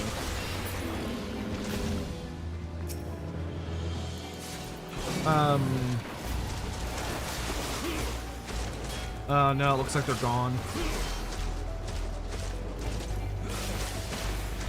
Wow, man, I am really bad at this. I have yet to pull off a single successful chain today. Because every single time I think I'm about to pull one off, the weather changes and I lose them. I don't even know what I'm going to be looking for fair skies. I guess I'll just focus on these dudes. I might as well just get to 30, because, like, that's when the chain stops, is when you hit 30. But I'm pretty sure there is no available sprites for me, which fucking sucks.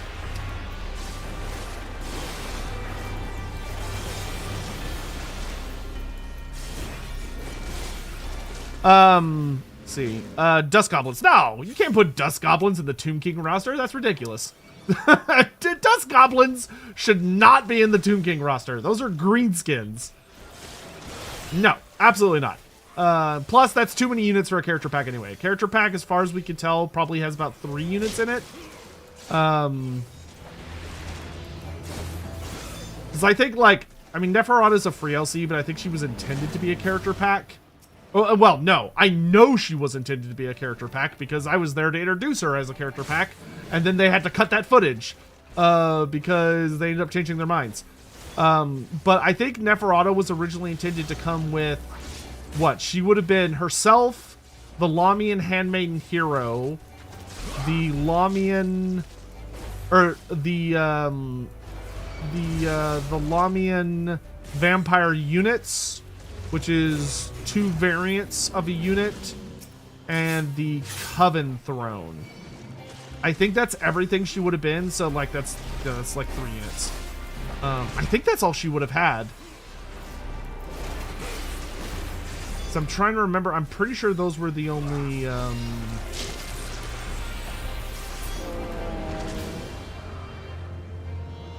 Oh, I finished the chain while I was talking. Okay, well that's fine. All right, fuck the chain. We're not going to worry about the chain. The chain is garbage, and I fucked it up every single time. So let's instead worry about our dailies and weeklies. Oh, this one's just a fine sprites. Okay, well, I'll deal with that in a little bit. Ashkin. Fire, Earth, Ice, Lightning. Okay. I think Ashkin are the ones with, like, the purple text.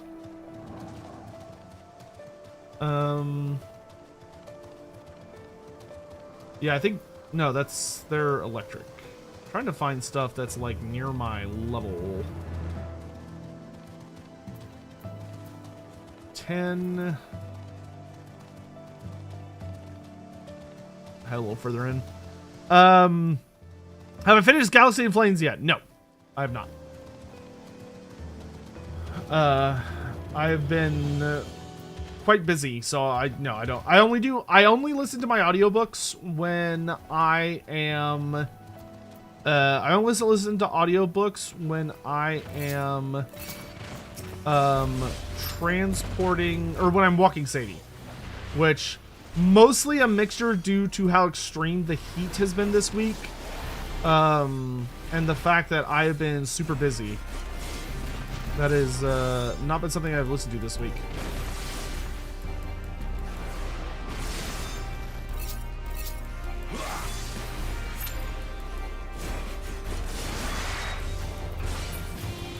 I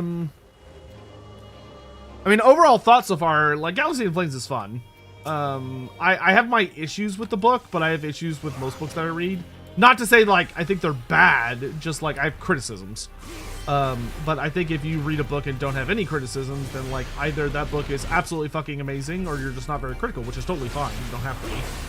I am someone that is not very critical of, like, movies or shows, for instance. I tend to be pretty easy to please when it comes to those. For some reason, I'm more critical about books. I don't know why that is. But it's kind of an interesting thing to, like, suddenly realize about myself. But whatever, it's there. It is what it is. I'm still mad that Athelorn map remains trapped in Warhammer 1 mini campaign. It's such a gorgeous depiction of Athelorn. I agree. I would have loved for the mini campaigns to come to Warhammer 3. I think the issue is that it's probably not seen as worth the effort because so few people, like, play them. Even when they were, like, part of the game that was, like, active at the time, they just weren't played that often. A lot of people just weren't really interested in them, which is a damn shame because they were, like, really fun experiences. To be fair, though, I think Creative Assembly would kind of need to remaster them in a sense to make them really feel like they're worth it. I've always been a big griper that they didn't give you more playable options. Like, you look at the old Wood Elf one, and it's like, oh, you can play as Orion and Durthu, and that's it. It would be nice if they were... I would love if they ported it to Warhammer 3, but they would have to, like, make some updates to it, in my opinion. Like, it'd have to be like, okay, you can play as any of the Wood Elf characters. You can also play as Morgur. Maybe also throw Malagor in there. And then you can also play as the Red Duke. Like, I'd want a decent number of options. That way, there's, like, a good amount of replayability to it. And I also think you would need to allow for co-op or versus campaigns. Because it would make for a good multiplayer experience. Because it's very condensed. Right? You know, it's like, oh, we're playing over, like, technically a much smaller amount of territory. It's more story-driven. So, like, I think it would be good. It's just, I think they'd have to make adjustments to it. To, like, really justify bringing it over. So that people would actually play it. You know what I mean? Sion, thank you for the super chat. Final Dwarfs DLC.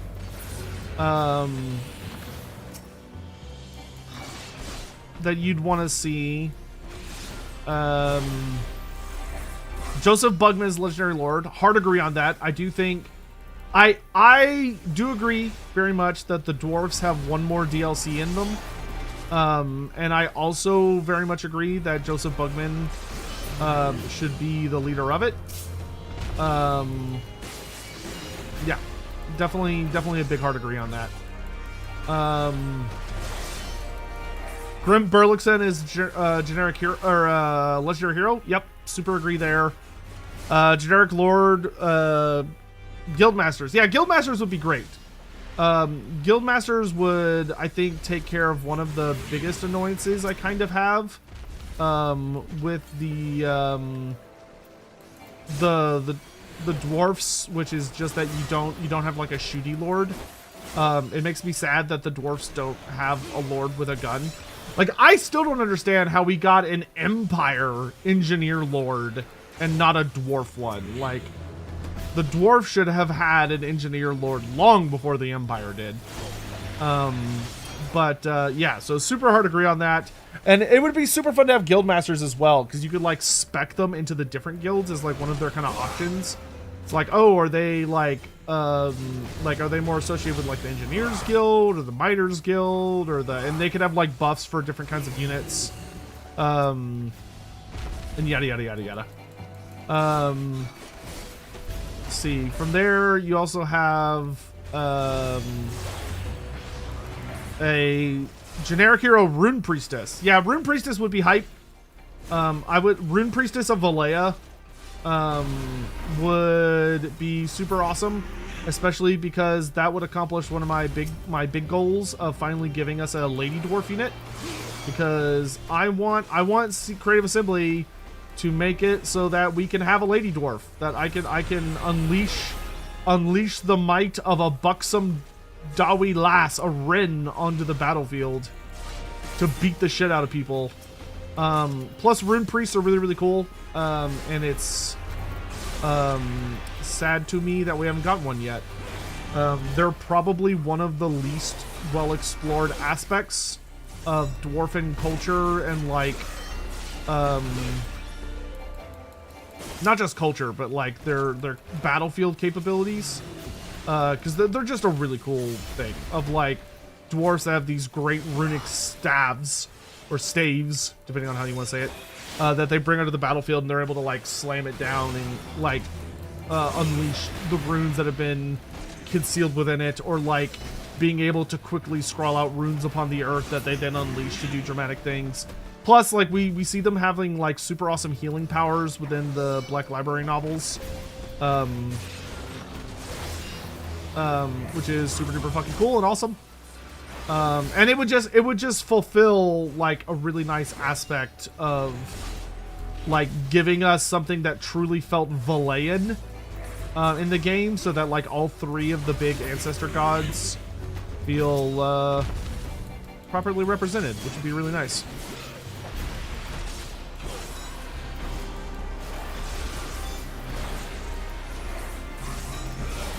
What else you got on here? For units, Shard Dragons. Yep, I want Shard Dragons super duper bad. I know some people don't like them, but you know what? Games Workshop approved them. They're an official thing, so I want them. I want them in the game because I want everything. I want everything, including the big snake thing for the Dawi. The big dwarf monster, which we already have a reference to it in game as well with the Carnosaur. The Carnosaur that you can get when you're playing a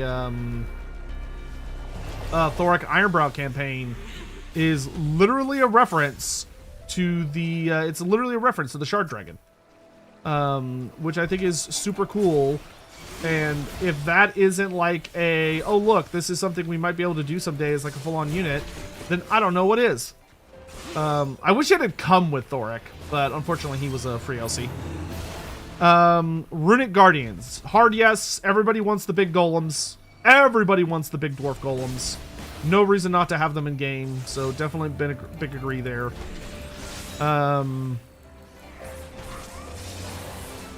Dwarf beer carts. Beer carts would be fun. I wouldn't have an issue with beer cart. Especially if they were essentially treated like the Bretonian, what's it called? Oh, words are hard. Whatever it is, the fucking Bretonian thingamajigger. Hey, we leveled up. The fucking Bretonian thingamajigger. God damn it, my brain. The single entity support unit. That thing. Yes, the Grail Relic. Thank you. Jesus, I could not remember the name of it. Yes. A dwarf version of the Grail Relic, where it's just a dwarf on a little pony-drawn cart that has, like, Bugman's beer on it, and it buffs all nearby units. I think that would be fucking cool. It'd be slick, one might say. How far are we from this challenge log? Oh, we finished this one. Yes, we did. Okay, so I need to peace out of here. So next we need ice, lightning, ashkin, or sprites.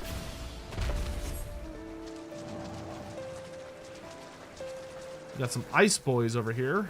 Can I fight them though? Level 16? I can. They're just a little spooky. I just have to be cautious. Like 2 levels is doable. You just have to be really careful.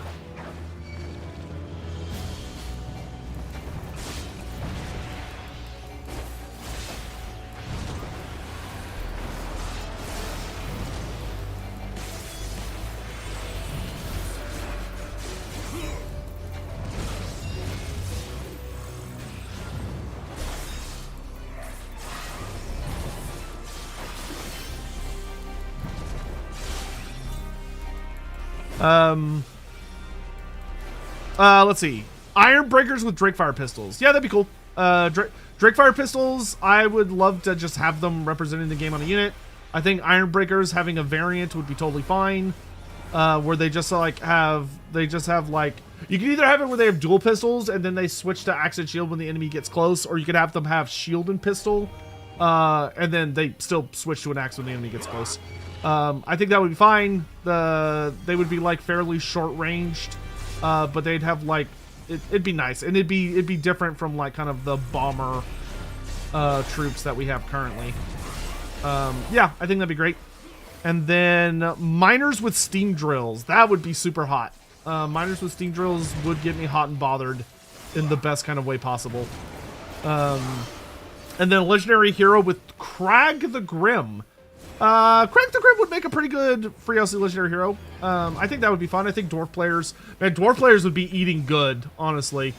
I think that if they were to do that, I do agree that that would be a good ending point for the dwarfs. Like, that's it. Like, that's all they get. They're done. That is the end of their saga. They've gotten all their bells and whistles. This is the glorious, triumphant end of their tale. I think that's a good list for that. Like, all of the different aspects of dwarf culture would be represented. We would have all the big stompy things, all the big like, literally the only thing not included in that I could see the argument for would be like the great mining engine, like the train type thing, that shows up in some of the like side mentions in the background. But that's such like a what, like, is that thing even canon type item? Ooh my god, these things are kind of spooky. You know what? Let's focus on these guys, because these are wow, they're so below me though. I'm a little scared of those things. I'm not gonna lie. 16. There's so many 16s. But then like I don't know if I know any other great areas with. Can I teleport to any of these? I don't think so. I think I have to go back to base to teleport. Oh, I think I have a fresh mission back at base. Okay, well, let's go back to base then.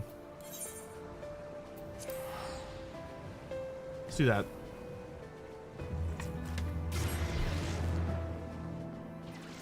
But yeah, I agree. Fidel Cash, I think that's a very good list. I wouldn't change anything about it. I think that's a super solid list. Fidel Cashflow, for unique regiments like the Red Guard, do you think unique banners like how Immortals with Grimgore handle would be a good option? It depends on what you're trying to accomplish. Right, that's what it boils down to. If your goal, I think if your goal when it comes to like something like the Red Guard, are you trying to make a lore accurate Red Guard in the sense that they are the elite personal storm vermin of Queek Headtaker, that there are a lot of them and they flood around him and they're like a very sizable number of them? If the answer is yes, then their current implementation, I think, is the best implementation, which is by combining Queek's traits and having him have a unique skill on his unique character line that is about the Red Guard, and it gives buffs to Storm Vermin. What I would say is, if you're not satisfied with the current buffs you get from that skill, then there should be a discussion with Creative Assembly to add more buffs to that skill. So saying, okay, let's make it where, like, right now, if it gets, like, recruitment buffs and what, maybe say, hey, could we do it where it gives, like, Guardian to all Storm Vermin and Quick Head Taker's personal army? Or could we make it where he gets, like, armor-piercing buffs for them? Or he gets leadership buffs for them? Like, because it's such a better system for representing what the Red Guard are actually like, which is that there are tons of them, and they are this, like, swarming legion that are Queek's Storm Vermin that he trained personally down within the City of Pillars. And that would have them making it where, because you're upgrading them through Queek's skill tree, every single Storm Vermin unit in his army is being upgraded. Whereas if they are a Regiment of Renown or they are a banner, it is a singular unit. So that's kind of where I think I would focus that argument, is if you don't think the Red Guard skill buffs are sufficient, you should look at having the skill be buffed as opposed to completely changing how Red Guard are quote unquote created. But I think the current system that they're made by is the most faithful way to make them, in my opinion. Sign of the Emperor, Empire character pack. Empire still needs so much stuff. It's kind of crazy how much the Empire still needs. Legendary Lord Kurt Helberg, yeah, sure. Ludwig Schwarzhelm, Legendary Hero, sure. Generic Lord Wizard Lords, or Wizard Lords, yes, 100%. Generic Hero Chapter Masters, sure, yeah, Chapter Masters instead of Grandmasters. I would honestly be tempted to still just call them Grandmasters instead of making them like Chapter Masters. I don't think that's a technical rank within the knightly orders. I'd have to double check with Andy, but I don't think Chapter Master is a rank.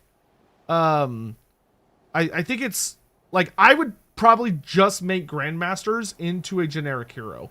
I think you could make them super fucking cool and super over the top badass, especially if you made them the only generic characters that were allowed to ride demigryphs, and you just gave them super baller full plate armor, and they had really kick-ass combat stats, and they made like the cavalry in your army just way better and stuff.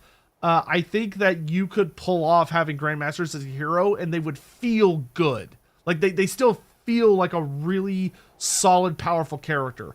And it's not unprecedented. There have been other Lord level characters that have been quote unquote downgraded to generic heroes, and they work fine. An example being the Lore Masters of Hoeth. The Lore Master of Hoeth in tabletop is a Lord, not a hero, but for the sake of like giving the High Elves a better spread of like what your characters do and how they interact with each other and such, they decided to make them into a hero option, and that worked fine for them. That worked well. And then Reichsguard Infantry, yeah, sure, Reichsguard Infantry would be fun. Knights of the Fiery Heart, yeah. I mean, we have a lot of knights, but you can always have more. And that would give us a cool Sigmarite order, so yeah, sure. Knights of Tall's Fury, so a Tall Light unit, that would be pretty cool. I wouldn't mind a Tall Light unit. Free LC Legendary Lord Volton, and then a Free LC Legendary Hero Luther Huss. Yeah, that can work. That's a lot of free LC. I honestly think the Empire could easily get away with like a full DLC or multiple character packs. Personally, like I feel like the Empire could still have a ton of content. They have so many cool characters that they deserve to have added. But we'll just have to see what the future holds. And then thank you, another super chat. I know we already have Vampire the Masquerade Bloodlines and Silent Hill Elf lined up for Halloween this year, but I also like to suggest adding Soma, even if you know the twist and Scorn since they're shorter games. I'll think about it. I don't know if Soma would actually be a good an interesting experience because the twist is such a key part of it.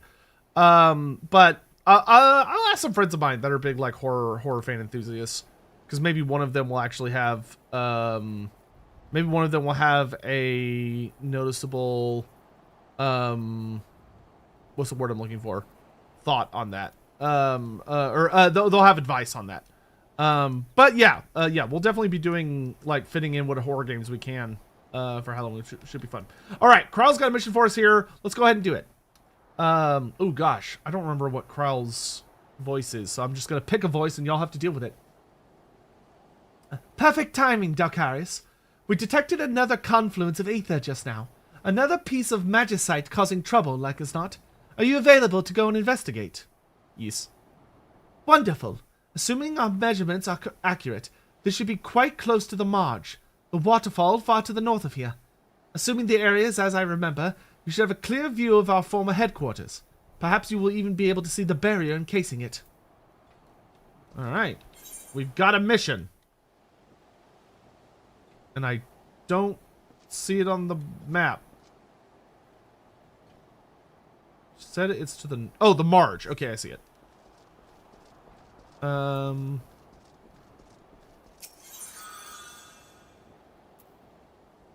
I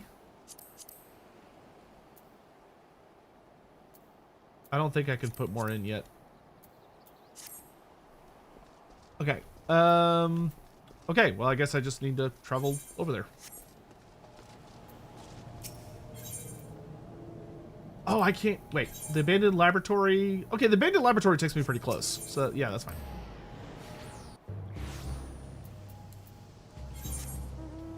Yeah, if we could get another major story beat done, that would be cool. Oh, yeah, because these are totally killable. Nice. Okay, so we got water. Oh, nice, we got level 14 ice stuff. Okay, let's kill all this ice shit.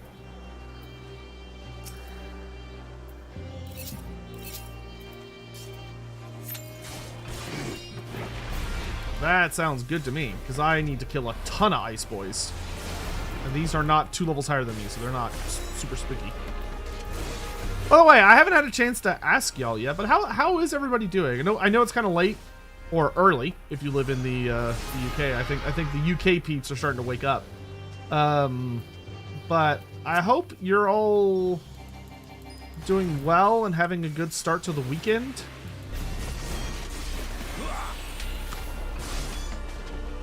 I know I am, because I got to hang out with all you cute baddies. Been trying out Conan's Exiles Enhanced. Is that a roleplay or I can't. That sounds familiar. Is that an like a MMO?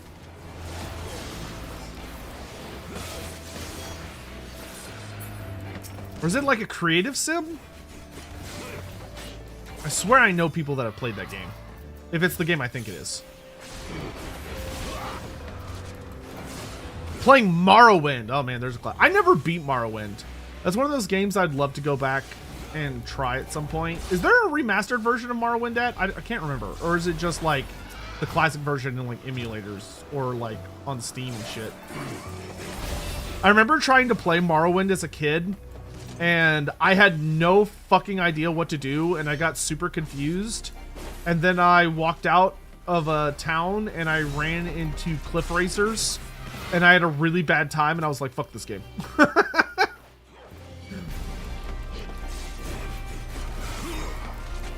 Glad to have a day off tomorrow. Got my StarCraft minis. Passport coming next week. Nice. That's super cool. Glad to hear that, Hawk. Yeah, Hawk, we'll try and see if we can rope Andy into a meeting. Hopefully he'll see it, but I'll try and keep bugging him later today. Exile is an open world survival. That's what it is. Crafter. Well, hopefully you're having a good time with it.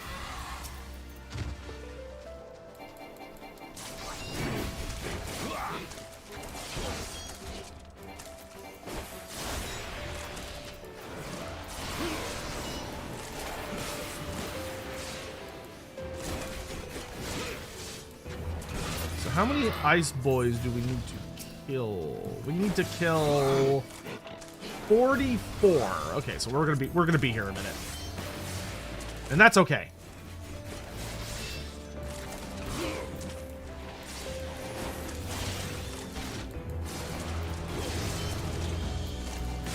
Morrowind is no official remake. It does have Morrowind Unity, which makes it more accessible. That's fair. Though, actually, now that I think about it, I need to beat... Do y'all... I'm ashamed to admit this. I'm actually genuinely ashamed to admit this. I have never actually beaten Oblivion. I've gotten very close. I've, like, gotten deep into the game. But, and I know I played the remaster, which was super good. But I didn't commit enough time to, like, finish the main story.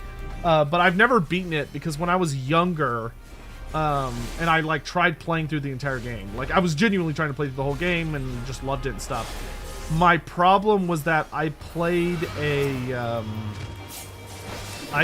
like, a necromancer, or I played, like, a summoner type character. And I had the issue of... I did so much side content in the game. Like I did like all of the guilds and like all this other crazy shit that I ended up getting stuck because like I hadn't leveled my character optimally, and I ended up fighting against creatures that were so powerful that they could just absolutely annihilate me. And because I had gone super hardcore into summoning, all I really had were my summons, and they would just get like overwhelmed. Like trying to the fucking like Oblivion gates were like borderline impossible. Because just like the sheer amount of enemies you would fight that were very high tier was like absolutely bonkers. Like I have no doubt I could beat it very solidly as an adult, but like as a teenager, like oh man, I was having a rough time.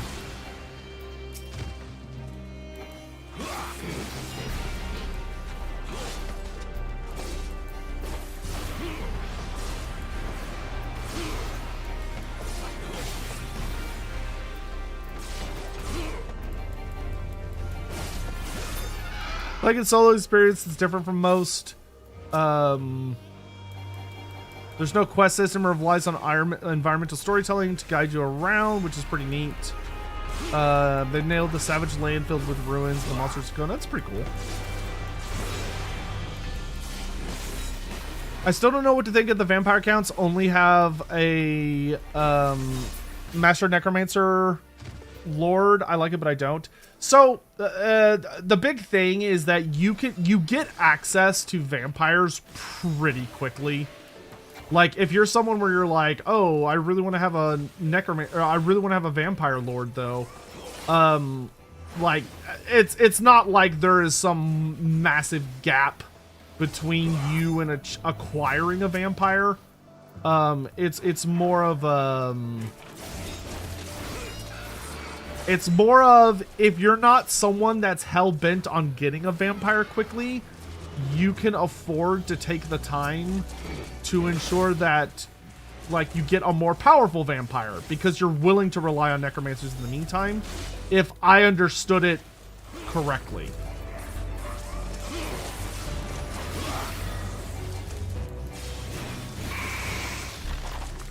Rude.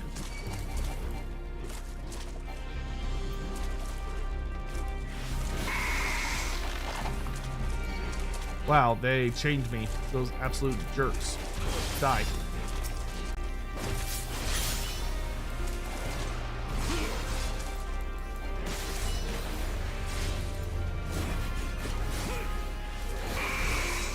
Man, that petrification breath does not fuck around. If you're not getting out of the way, you are not going to dodge it.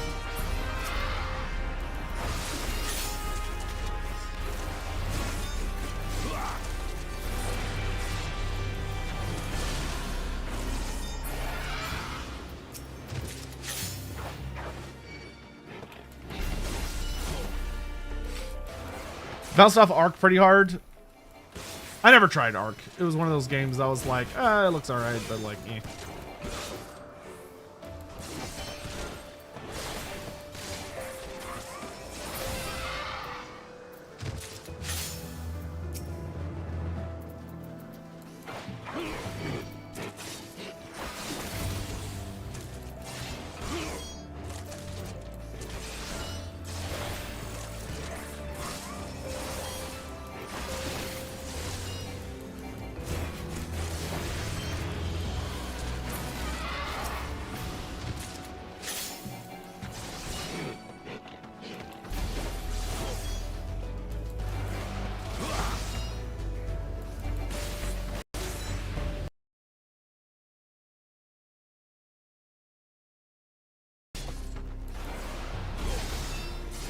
Played a lot of Ark, 460 hours. That's a pretty considerable number.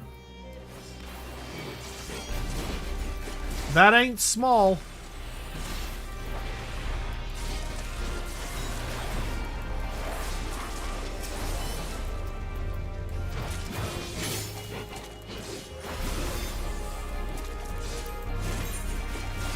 All right, we got 24 more Ice Boys to go.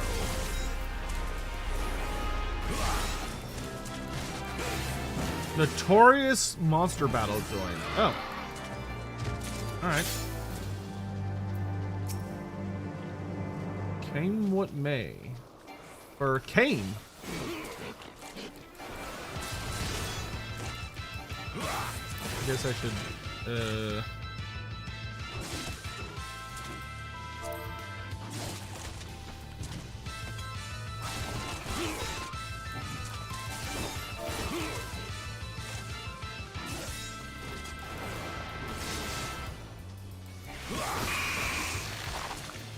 I guess I'll try to join people doing this when they show up. I'm just gonna keep wailing on the zizzes.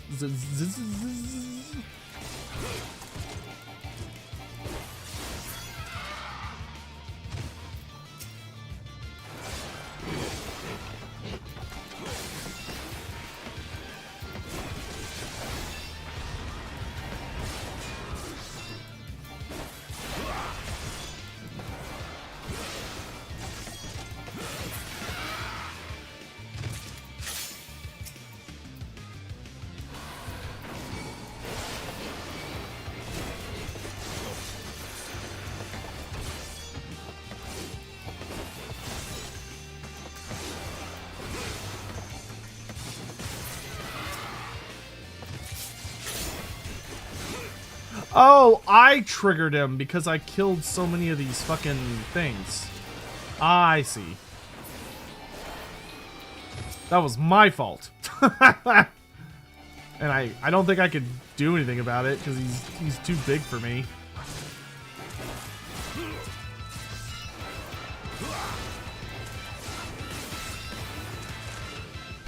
Sorry, thank you for the super chat. Green Skids Lord Pack.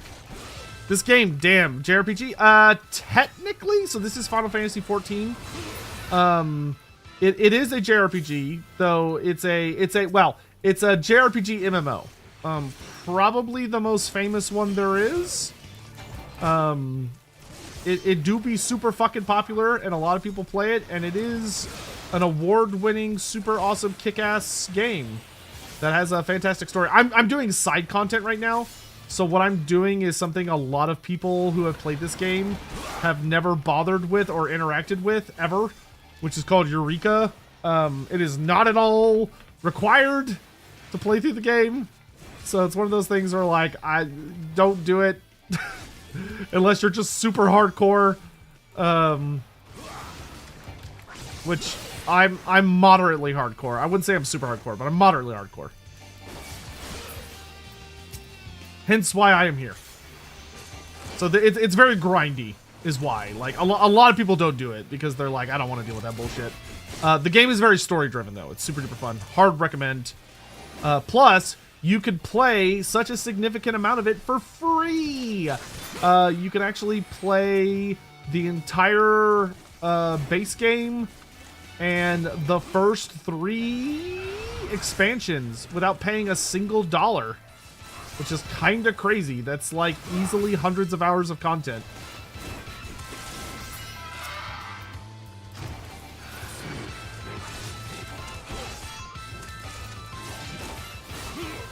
Anyway, sorry, Cyan. Super chat.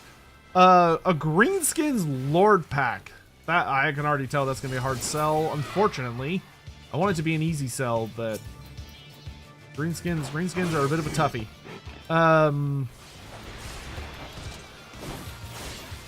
Tenet Four Eyes is a legendary lord. I would love Tenet. I feel I want a forest. I want a goblin shaman legendary lord so bad. And I also want a forest goblin legendary lord so bad. Which means the only realistic option is Tenet Four Eyes, who is a forest goblin shaman. Though granted, he only appears in the end times, and there's not a ton of story to him. So it's like, he's a bit of a hard sell, and it's debatable whether Games Workshop would even let us have him as a character. But like, god damn it, do I want him. I want him so bad. He would be cool, though. He would be cool, and he would be one of my first choices. For a generic lord, you would want a forest goblin war boss. A forest goblin war boss.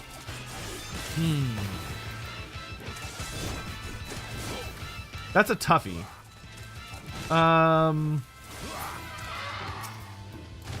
That is a toughie.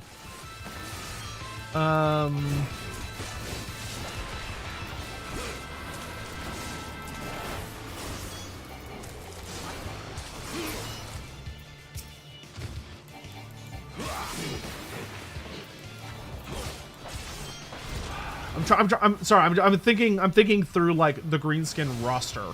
It's like, because we have an orc war boss who covers like orcs, like melee orcs, like very efficiently. Like you could kind of sort of play him as a black orc or a savage orc or whatever. He's got a good variety of mount options, so like pretty solid. We have the Night Goblin War Boss, who is a very unique option, and he doesn't have a very good spread of mounts. And then we have the Goblin Great Shaman, who is functionally a regular Goblin Great Shaman, although you can sort of spec him into being Forest Goblin. He doesn't have the Forest Goblin aesthetic. And then we have the Savage Orc Great Shaman, who not only gives us a very our Shaman Lord option for the greens. Yeah, I would say it is very reasonable and fair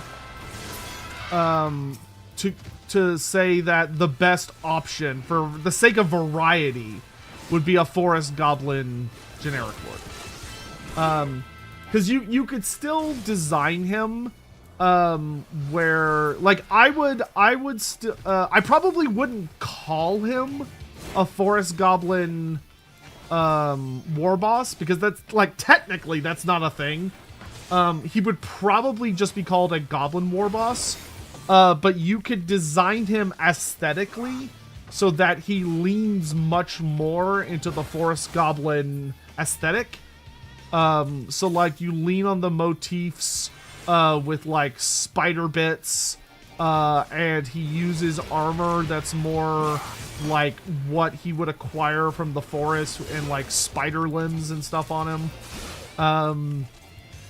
But I don't think you would call him a Forest Goblin war boss. I think you'd just call him a Goblin war boss. And then you could spec him into being different kinds. Just like you do with the Goblin Great Shaman. So I would probably be like, okay, he can have skills that spec him into being a Spider Rider. He could have skills that spec him into being a he can have skills that spec him into being a hey, level 15, let's fucking go. And we finished the ice challenge. Okay, so now we need to find Ashkin, which are like the purple psychic-y ones. That are a bit more rare. While also accomplishing... Yeah, we're not going to fight this boss because nobody else showed up, unfortunately. I guess there's nobody still playing in my server, it seems. But that's fine. It's just me all on my lonesome. And we're looking for sprites, and we're also looking for the Ashkin, which are like super weird purpley symbol dudes. While I head for the mission objective. But we're reasonably high leveled for this area. Like we're 15, which those are the biggest baddies we're seeing commonly. Fuck you, I don't want to fight. Oh no, I need to go this way.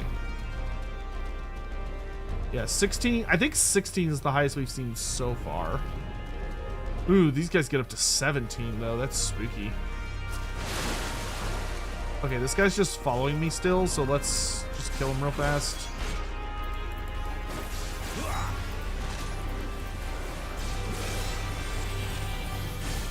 As I can. And I will not tolerate this disrespect.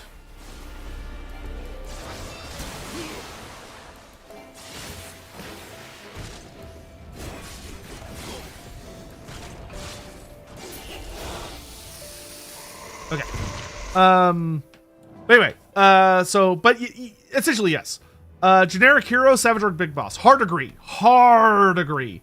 The Black Orc Big Boss is cool. Oh no, this is spooky. Okay, this is really spooky, actually. Just because there's just so many guys here. Alright, let's disengage. And then we'll take a fresh attempt at this. We might have to run a while to leash him.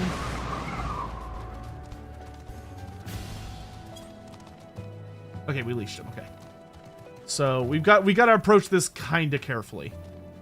Spartan, good to see you. Hope you're doing well, dude. Good to thanks for coming by the stream. Because there is like a shitload of enemies. Though, you know what? It might be easier for us to approach this from the river. I might be able to sneak in like this. Ooh.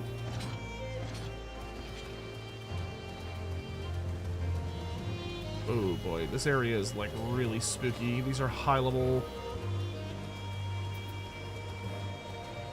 Oh, that's where I gotta go. Okay, I'm almost there.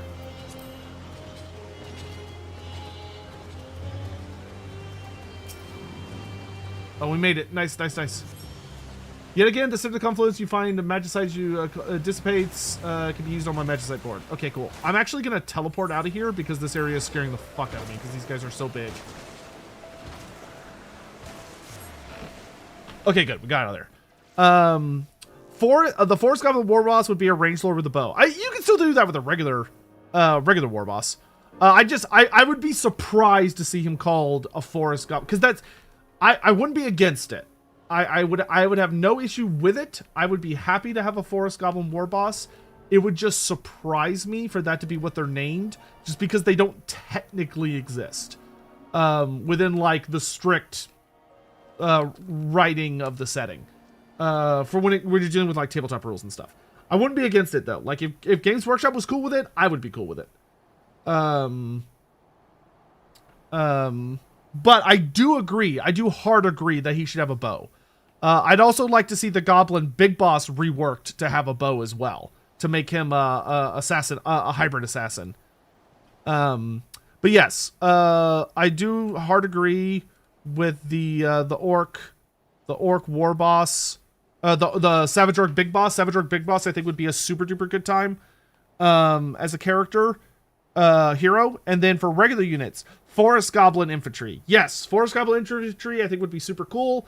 I would really love to see them interpreted as like goblins that are a hybrid of like missiles, like a hybrid unit. So maybe they have like throwing short spears, kind of like what's his face, the Snaggle Grobspit. So maybe they have like a throwing spear attack that's poisoned, and then they've got little like daggers and spider shields. I think that would be super cool. And then Snotling Swarms Yes, Snotling Swords would be super cool. Big Stabbas, absolute yes. Big Stabbas are a must, in my opinion. Gigantic Spider Riders, that would be super cool. Would allow Forest Goblins to actually have, like, a lower high tier unit. So, like, a mid to high tier unit that would be between regular Spider Riders and Arachnaroks. So I super hard agree on that. Squig Gabas, yep, gotta have the Squig Gabas. Free LC legendary character. Gorfang as a legendary lord, Borgut Face Beta as a legendary hero, and the Night Goblin Nettas. Night Goblin Nettas would probably need to be a free LC unit with that. Hopefully they're just a unit we could get in a patch. I really do hope that after Lord of the End Times and the Siege update, I really hope CA goes back to giving us free unit variants via patches. That would be really, really nice because I loved those. And Night Goblin Nettas would be a perfect unit for that. Gorfang, Rotgut, Legendary Lord, and Borgut Facebeater, Legendary Hero being free updates would be super fucking hype. It's hard to imagine them squishing that all in at once, but I would love to see them. Hey, Detrickster, good to see you. It's been a while. Hello, hi. Cervantes, hey, how you doing? Yes, we are slowly making our way through Eureka. No need to say it, Dalcaris. We already know you found the Magicite. Our instruments told us the tale. I must say, it's a good thing you agreed to join our expedition. If it weren't for you, I doubt my investigation would be proceeding so smoothly. I want to believe we're almost there, but I cannot say anything with certainty, save that there is at least one more piece of magicite somewhere in Animos, preventing us from utilizing the Ethernet. Anyway, don't let me keep you. I'm sure you have better things to do than to watch me fiddle with etherometers and the like. As usual, if we determine the location of another piece of magicite, I'll let you know. You can continue at level 17. Okay, but we got another piece, which means... Hey! So now we've got a 4. We're almost at the 5. Good. All right. The only challenge log stuff we have left is we need to find Ashkin, and we need to find sprites that are at least my level.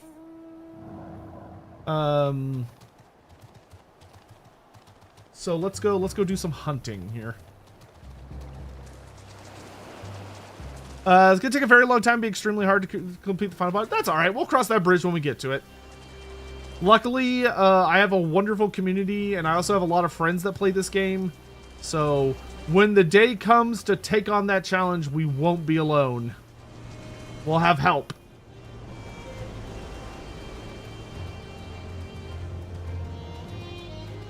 Basically, our goal for tonight is just to do our weeklies and our dailies. That's basically all we're doing tonight. Because it's very late, and most of the people that I play with are not online right now. So I think I'm like one of the only people out here.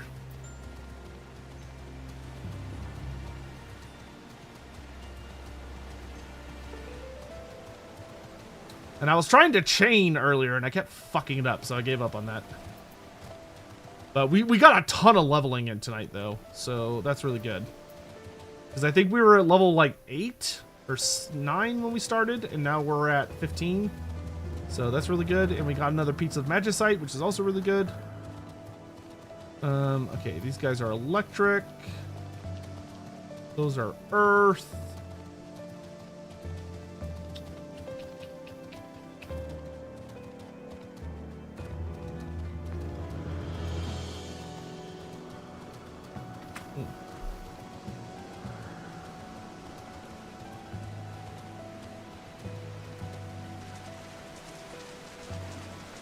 And unfortunately, I'm so bad about making sure I'm playing this on a very regular basis that I have not memorized spawn locations.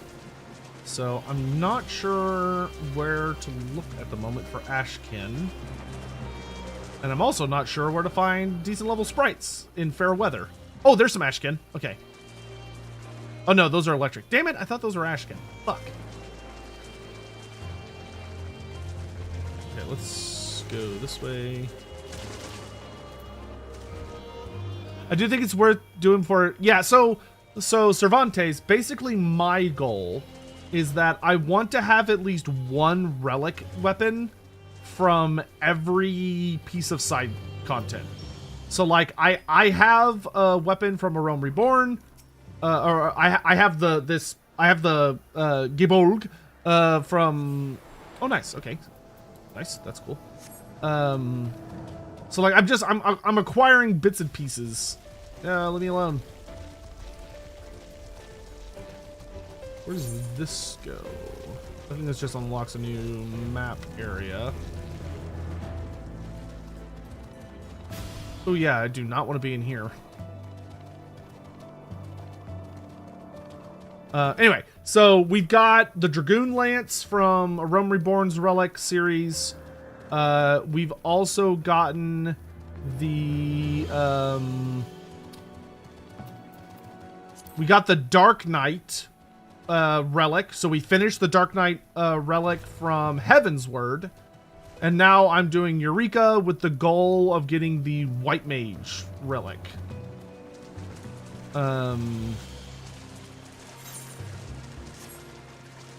Though admittedly, Eureka is definitely a very different beast than all of the other ones.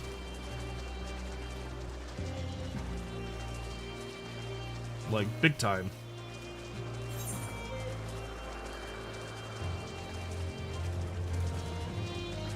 But we're just kind of working our way through things.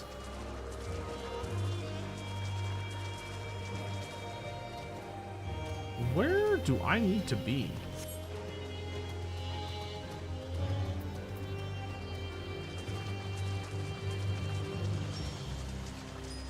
It's gonna take even longer? Yeah, and that's fine. I ain't on a race. It's a marathon, not a sprint.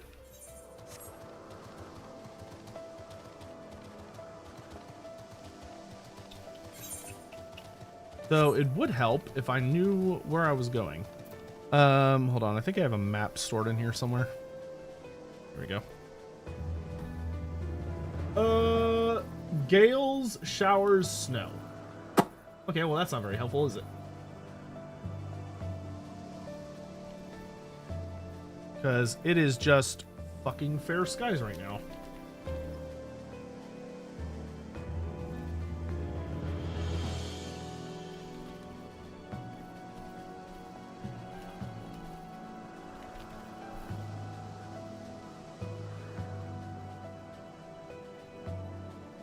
Okay, here we go.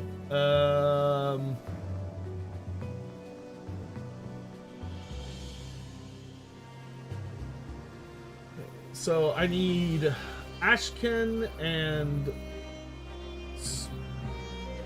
Oh, there's no sprites in fair weather. Okay, so I'm just fucked on that count. But there are Ashken on the map. Oh! Okay, there are certain... Okay, I'm just dumb. Okay, I'm level 15. For my challenge log, they need to be... equal to or higher. So they have to be level 15 or above. So we want the Traveling Gourmand, which is this way. I thought the Ashken were something different than they are, because I'm stupid.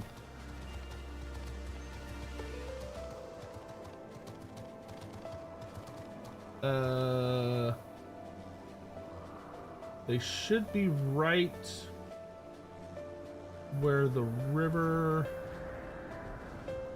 meets over here. It should be like right over here.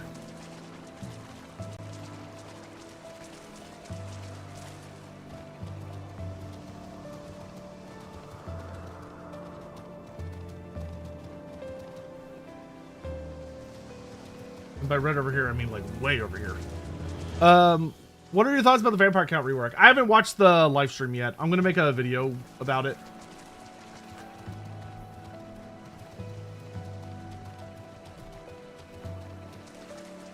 Oh, it's those big fuckers, isn't it? Yeah, there they are. Okay.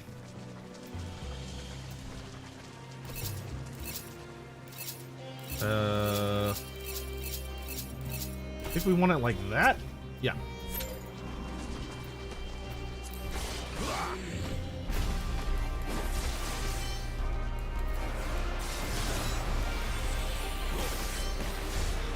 They're Post office family didn't bring me the new Arcane Journal yesterday. I'm gonna go pick mine up this morning when the GW opens. I'm really interested about the newest book, the March of Chaos. But I always prefer to get my Arcane Journals in person because GW is traditionally absolute ass about sending them to me on time. They usually show up late.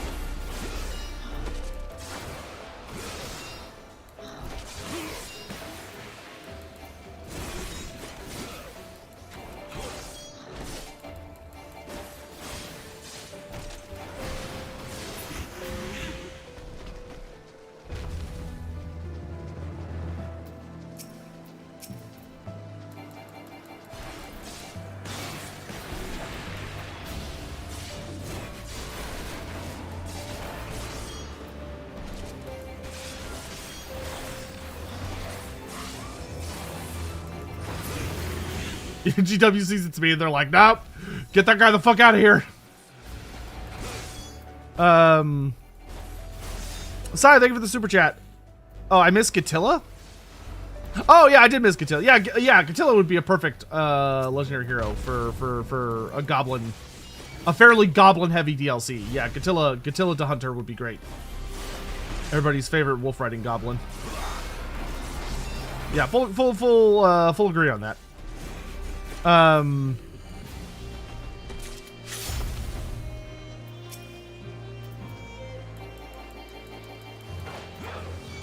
For ogres, Gark Ironskin Legendary Lord. Yep, that's a super easy slam dunk. I would say that is practically guaranteed. Great King Lord Bizarre Legendary Hero. That would be fun. That would be very good. Like ogres, having a Noblar Legendary Hero I think would be very popular. And I think people would be like genuinely excited about that type of character being added to the game. So I do think that would be good. Wow, these Ashkin have terrible respawn timers. Like, holy moly. Okay. I guess I'll go kill this poor little bastard.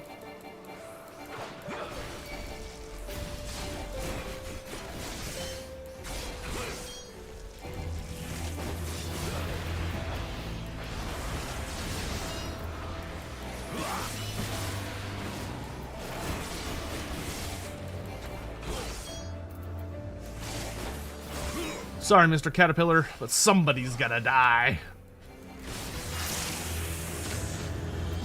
And today it's gonna be you.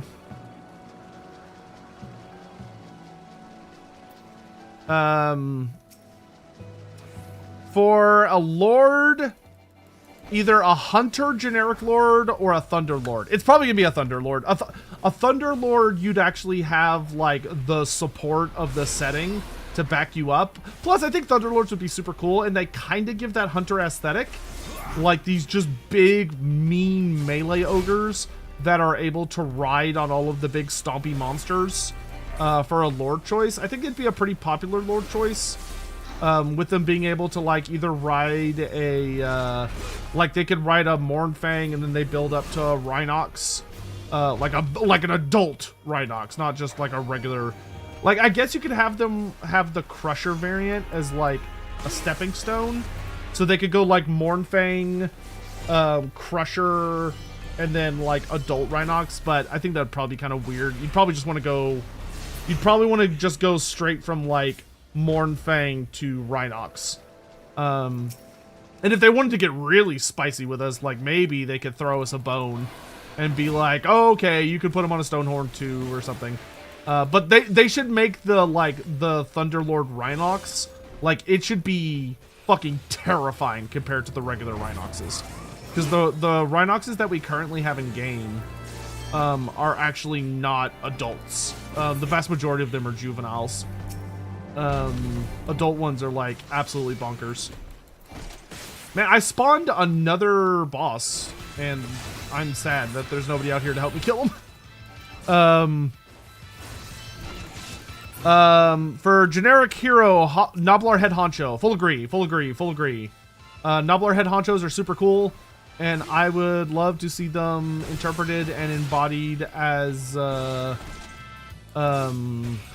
generic heroes. I think they'd be super cool. because that would finally give us a Noblar generic character, which would be super exciting. So that'd be great. Awesome. Cool. No notes. Good addition.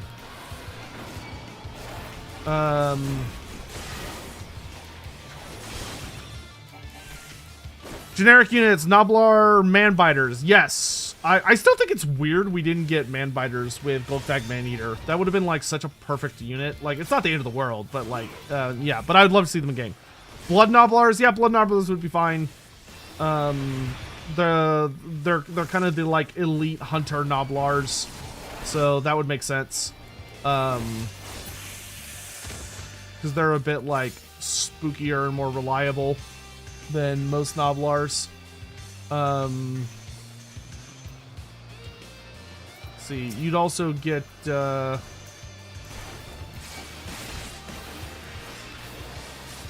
I'm half tempted to leave this instance and like go into a new instance of EUREKA, because it's been fair weather now for like at least 30 minutes, which fucking sucks because there's no sprites. And like daddy needs sprites to kill.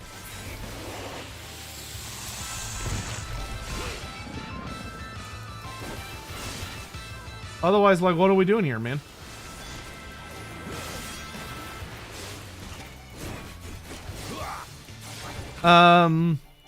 Chaos Ogres would, I think, fit well, and that would actually be a good excuse to get them into the game. Would be like, oh, well, they're like a unit that can work for the Warriors of Chaos or the Ogre Kingdoms. Like, they're available to both. I think that would be like a very good way to sell them in. And also encourage more people to buy the DLC because you get access to them on wider rosters. Yeah.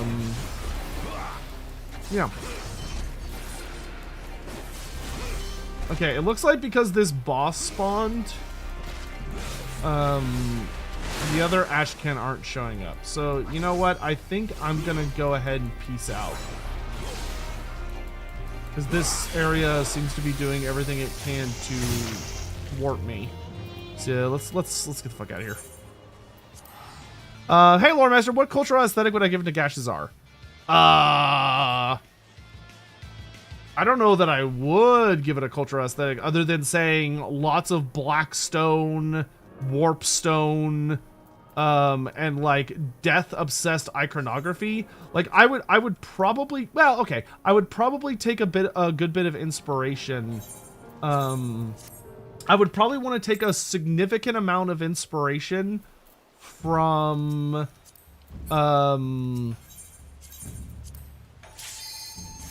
I would probably want to take a significant amount of inspiration from the closest thing we could find to real world death cults. So like doing what research you can into places in the world where there have been, like, how the various cultures of our world have adapted to reacting with death. And like really delving into death cults, people obsessed with attempting to discover immortality. Obviously you want to keep your little bits and scraps of Egyptian aesthetics, because Nagash is primarily, like, you know, was originally a Tomb King, so he takes a lot of inspiration from those aesthetics. That's probably what I would be playing around with the most. So like what you see in the trailer is pretty accurate. How intelligent are Noblars? Not super. I mean, they're not dumb. Like they're about as smart as regular goblins. So like compared to a troll, they're incredibly smart. They're capable of scheming and plotting. They're able to build like siege weapons. They're able to tame, well, at least mostly tame, creatures that are several hundred times their own size. Like, they're very, very clever little smart guys. They have their own unique cultures and expressions. They're not like Snotlings. Like, Snotlings are fucking stupid. Like, Snotlings are genuinely dumb as fuck. They're not as dumb as trolls. But, like, Snotlings are more like animals as opposed to, like, full-on people, so to speak.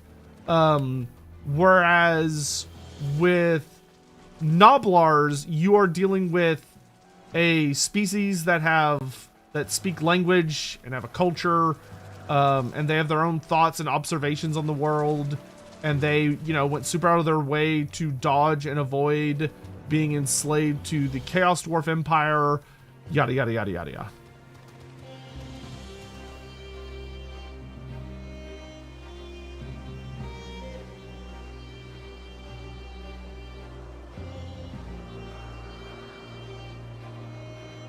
Okay, the traveling gourmands are no longer here for some reason, which kind of sucks. Are there any other ones I can fight?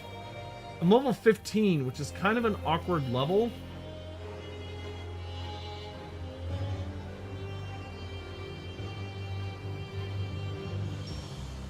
Yeah, these are kind of the only gourmand. They're like, the traveling gourmand is like kind of the only one I can kill. Because the next closest is the Duskfall Dullahan, but those are level 18. Like, they will literally eat my shit for breakfast. And I'm not sure how to get the...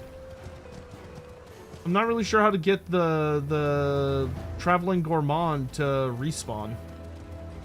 Because they should have been right there, but they're not there. That is a pickle. And because it's fair weather, there's no sprites right now. So there's no sprites. There's no sprites, and there's no fucking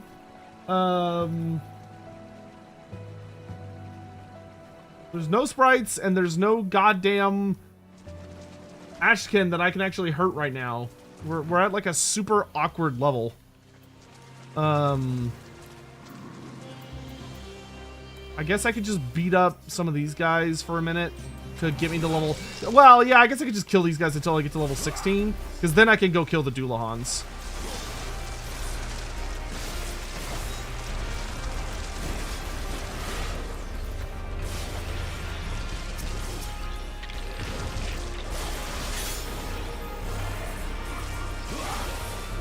It's not ideal, but it'll be fine. Yeah, Thunder Riders and Bone Rider Giants. Yes. Super, yeah. Gark is basically pseudo Chaos Ogre with this close ties to Chaos Force. That's very true. Yeah, that's a very reasonable argument, I think. Yeah. So, yeah, I think that's a good list. I think that's a really good list.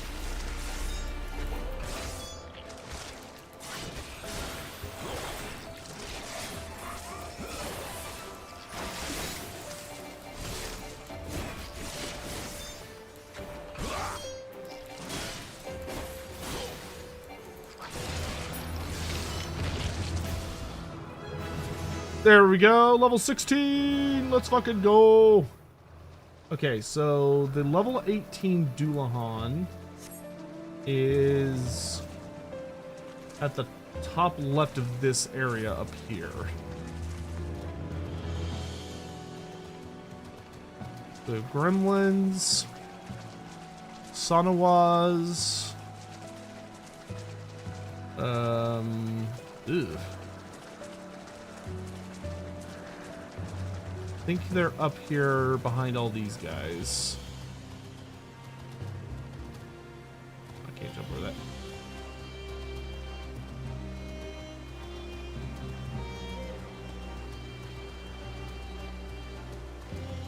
They're not here.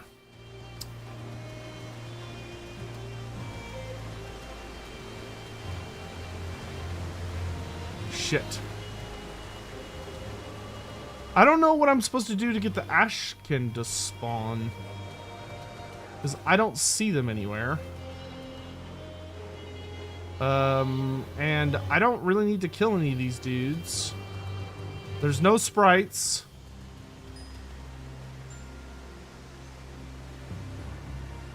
Hold on.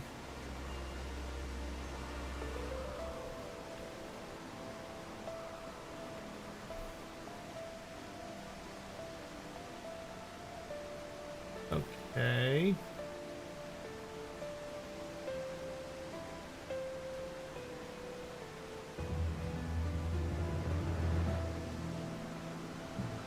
Here's the tracker.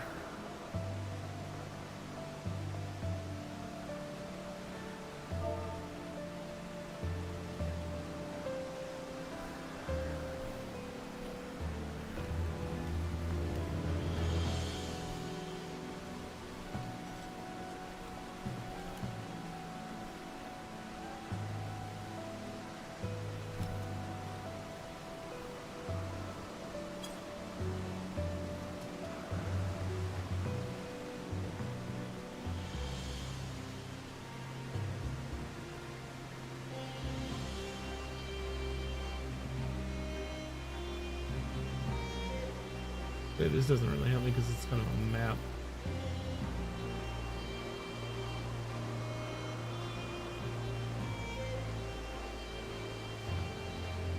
Nope.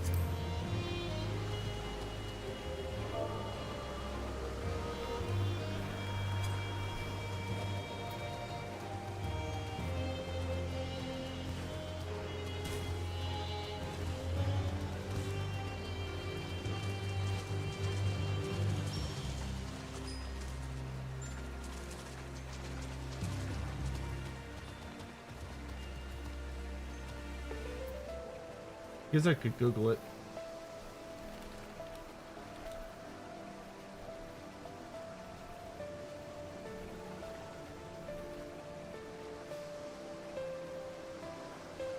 Oh, Ash can only spawn at night. Fuck, okay. So I need to know when night is. Night begins at 26 minutes? Oh!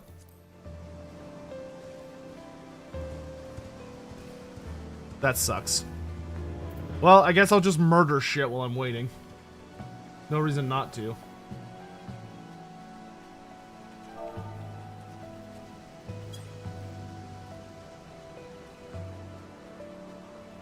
When's the next weather event? The next gale is in 40 minutes. Okay, so yeah, I just need to kill shit while I'm waiting. That's a huge bummer, dude.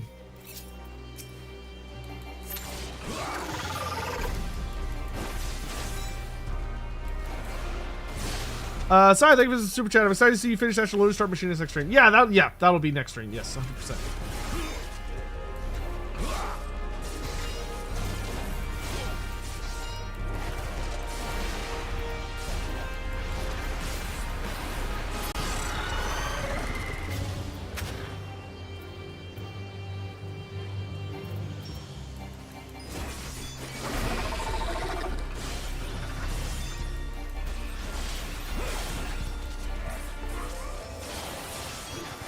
Congrats on the alt cards for Niyashi set. Yeah, dude, I was so happy I got the 2-star. The 2-star Moroku. Like, kind of the downside is that's probably the 2-star I wanted the least. Not the utter least, but it's like, it's not one that I'm super interested in.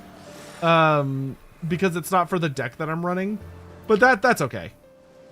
That dude just murdered all of the ice Pokemon things. Okay, I guess I'll hunt these big electric dudes.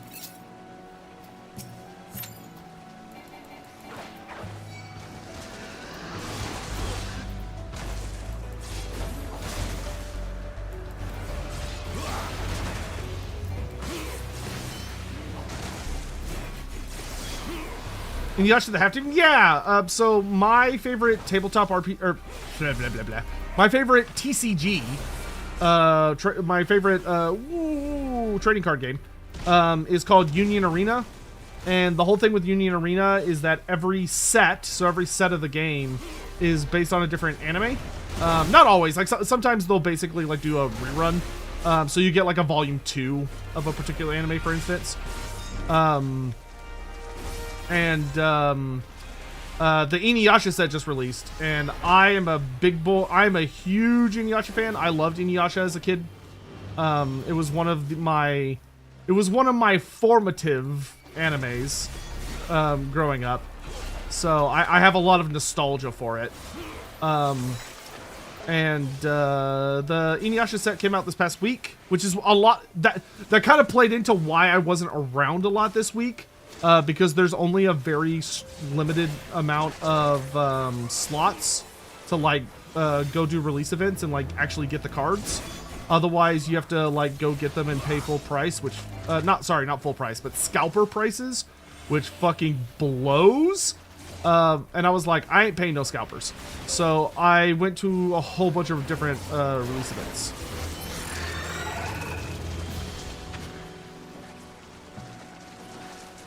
Which was pretty fun. Inuyasha was fun. My favorite Shishomaru. Well, the Shishomaru deck is so good. The Shishomaru deck is my favorite one. I wish the Inuyasha deck was a little more reliable. Unfortunately, it's a bit all over the place because it requires you to get kind of you have to get a very specific set of cards on the field, and if you do, the deck works great. But the odds that you'll get all of the like puzzle pieces you need aren't the highest, which is kind of rough. And it just makes the deck a bit unreliable, which is unfortunate. Whereas like Shishomaru is like hot, he's so strong. Oh my god, he's so good. Do you like Dragon Ball? I don't have like a lot of nostalgia for it because I didn't have cable growing up as a kid. So like when a lot of my generation was like getting into Dragon Ball and Dragon Ball Z and all that, I couldn't watch it. I had no idea what it was. So like I heard about it, but I didn't know what it was. So I didn't end up like forming any attachment to it. And by the time I was able to watch it, it just didn't vibe with me. Like I was an older teenager, and I just it wasn't for me. I don't like dislike it, but like, you know, the pacing is really, really bad. Like it, you know, they did a lot of tricks to really like get their full mileage out of the show. And it was much more noticeable to me at the age that I was. And I just kind of missed the boat. I kind of missed the boat on it. So I don't dislike it, but I also don't particularly like it. I'm aware of it. I've absorbed a good amount of information about it through cultural osmosis. But it's not for me.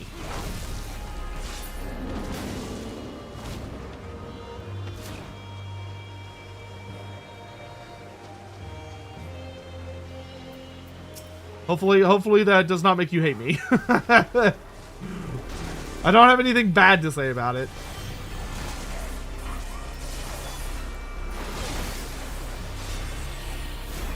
And I fully acknowledge that it is like one of the most culturally important shows of my lifetime. But, you know.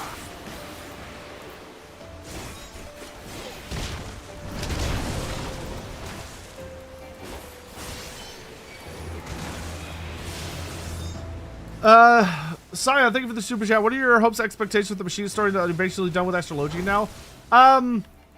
Then after Machine is on to the Four Lord Trials and Samurai Red Mage and stuff. Honestly, the biggest thing for me is I'm really, really hoping that it's kind of going to be like the pseudo Garlean career. Because I think it's a little sad that there's not like just a straight up Garlean job, but I'm kind of expecting Machinist to be like the next best thing. Either that, or I expect it to be like the autism job, which would be very fitting and also equally amusing to me. You know, obviously a lot of like range focus, hard DPS, but I'm hoping it's a lot of he does machines with some Garlean spice thrown in there.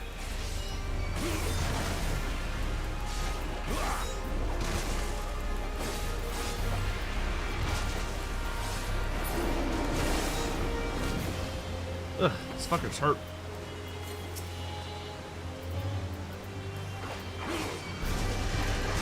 We got 9 minutes till nighttime. Oh wait, no, that's for Fair Sky, sorry. I'll close this. We got 18 minutes till nighttime.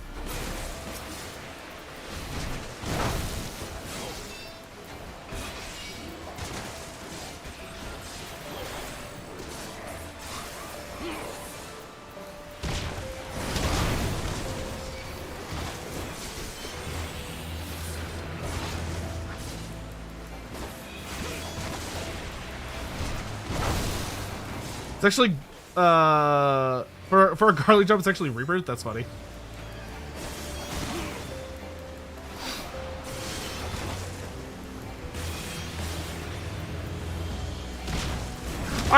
I will say, the thing I'm probably the most curious about with Machinist is I'm curious whether it's going to be like, oh, this is the, like, guy that likes machines job, or if it's called Machinist, but what it actually ends up being is like, no, this is really like it's the gun job.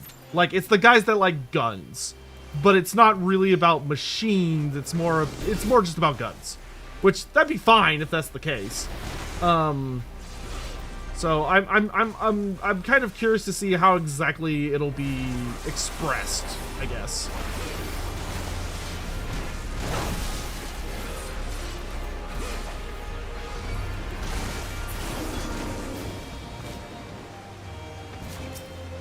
Oh, these guys are hefty boys.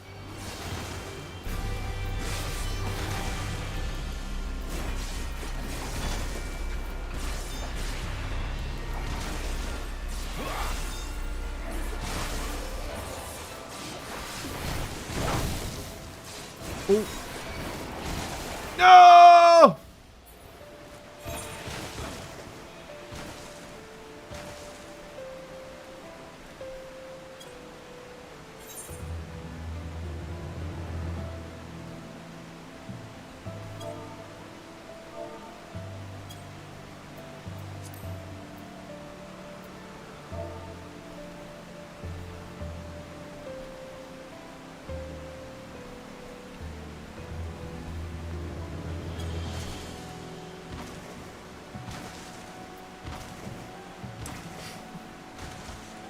What DLC am I hoping for after the end times? Immediately after the end times?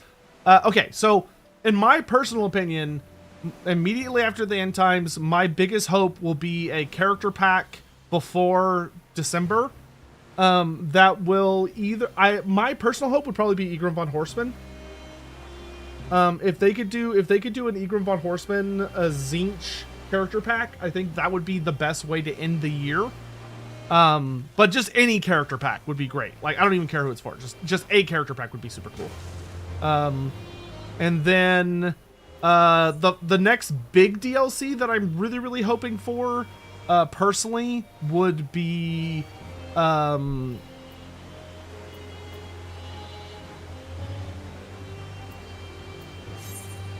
next big one that I would be hoping for would be Southern Realms.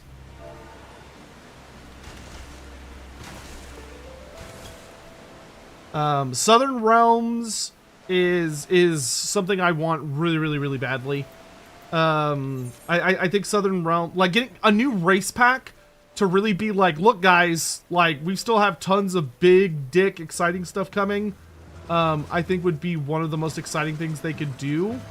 That would get people really amped up and really, really excited for the future of the game. So that would be my go-to pick. Okay, we're gonna let our summoning sick, or our resurrection sickness wear off, because I'm not a fool and I don't want to die again. And then I'm gonna bully the level 17s and not the level 18s, because the level 18s are technically killable, but they're not worth it. What faction pack are you the most excited for in 40k? Tyranids? Tyranids? Obviously Tyranids. Tyranids. So I could fucking eat everybody and have all my cool dinosaur insect critters with big brains. Bro, I'm so excited for Nids. I cannot wait to devour all of reality as the Nids. That's going to be a really, really good time. Necrons would also be pretty hype. I don't know how Exodites are going to work. Like, I don't know if Exodites are going to be a completely unique race, or are they going to just be like a branch of the Eldari, or the Craft Worlds? I imagine they're technically going to be different. Because I've heard rumors that the Exodites are going to be getting their own army book. Like, they're going to be a new faction in the current edition, 11th edition. Which, if that ends up being true, I would not be upset. And I would be super fucking hyped for Eldari riding on dinosaurs. I think that would be super fucking goated. But those are probably the factions I like the most. It would be Tyranids, Necrons, and Exodites.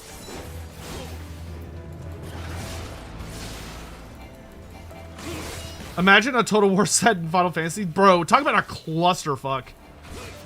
Like, which Final Fantasy are you even gonna adapt? It would be so hard. They're all different. Oh, nice. I can join this.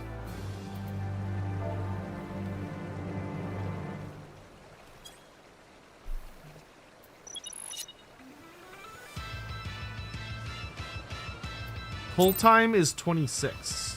Oh, so he's gonna wait for 3 minutes. Okay, that's fair. I can do that, and I can join in on this one.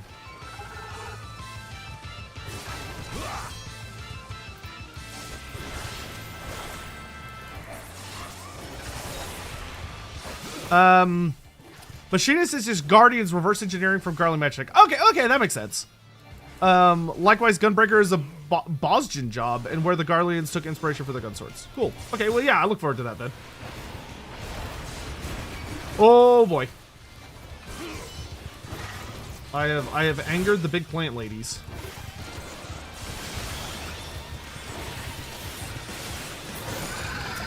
Luckily, I can beat their asses.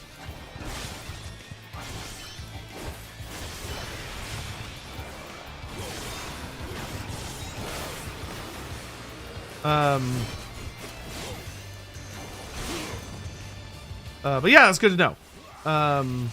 Hormesia, it's good to see you. Hello. Greetings, Zotek. I would say Border Princes and Talea to be different. Border Princes to be mercenary states and Talea to be Talea. That would be very cool. My issue is not an issue with your idea. My issue is that I don't think the written material from Games Workshop supports that as a concept, as much as I want that to be the case. I would absolutely adore for us to have it where Talea, the Border Princes, Estalia, and Araby are all their own completely unique factions that get full support, full Lord packs, full everything. That would be super fucking goated. But that sounds like a lot, and there's very, very little official goodies from GW that would be about making that happen, unfortunately. As much as I want to be wrong about that. I would love to be wrong about that. It's just one of those things that I don't personally expect. Saya, thank you for the super chat. Talons of the Emperor, Custodians, Sisters of Silence, Death Guard, Necrons, Dark Eldar, and hopefully Dark Mechanicum for me. I'll bet you'll get Dark Mechanicum. Because for Total War, they have a much easier time getting away with including way more factions than you will ever see on tabletop. Which is good for fans. Parmesia, by the way, have you seen that Wheel rumor engine? It seems Tomb Kings is coming as updated as soon. I'm actually going to be doing a video about the Tomb King rumors for the YouTube channel, because very reliable rumor mongerer who predicted the Cathay versus Chaos stuff put out a big rumor about Tomb Kings, and it looks really fucking exciting. Sign of the Emperor. Bosja is the relic / Eureka equivalent for you to post Stormbringers or Shadowbringers. Pretty solid story, has some continuity from the the Ivalice raids. Okay, all right. I want a Tomb King rework so bad. Yeah, Tomb Kings could use some lovin'. Oh.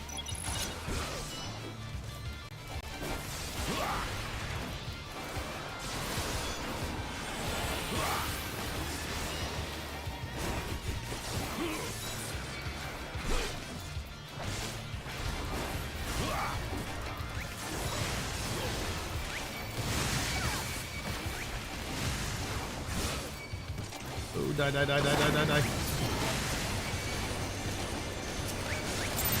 Oh.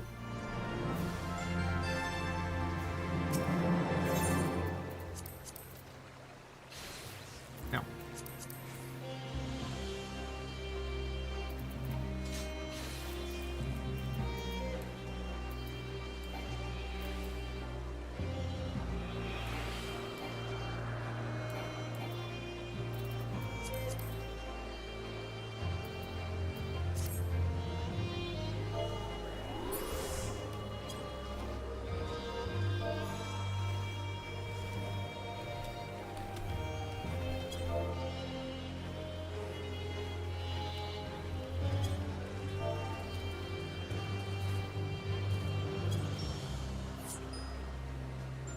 Yay, we got to kill a boss. All right, it's so close to being nighttime. We have 7 minutes left. Okay, we're doing good. We're doing good. I can focus on yapping with y'all for a little bit. I think for missing factions like Albion, Amazons, Halflings, and Araby can either be mini DLCs or can be used for Dogs of War. I agree. I agree. Parmesia, maybe GW and CA are working on it to be different. I will hope until that day. It would be cool. It would be cool. Do you think with the spaghetti VOD we have for Warhammer 3 map expansion would be doable? Make bigger southern realms, lesser, and so on. Is it possible? Yes. Is it likely? No. But it is possible. It's possible.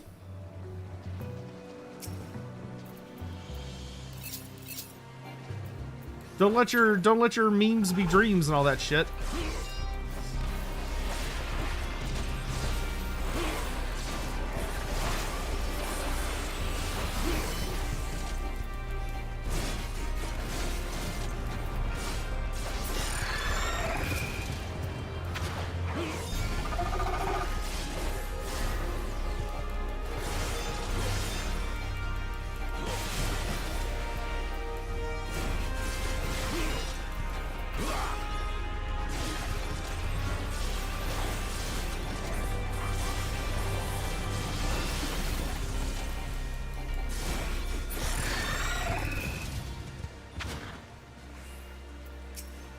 We'll just bully the ice ladies until nighttime. Because once nighttime hits, we can finish off the Ashkin quest. And then all we have to do is wait for either a gale. I think a gale will happen next. And that will let us... that will let us go find the sprites. And then we're done.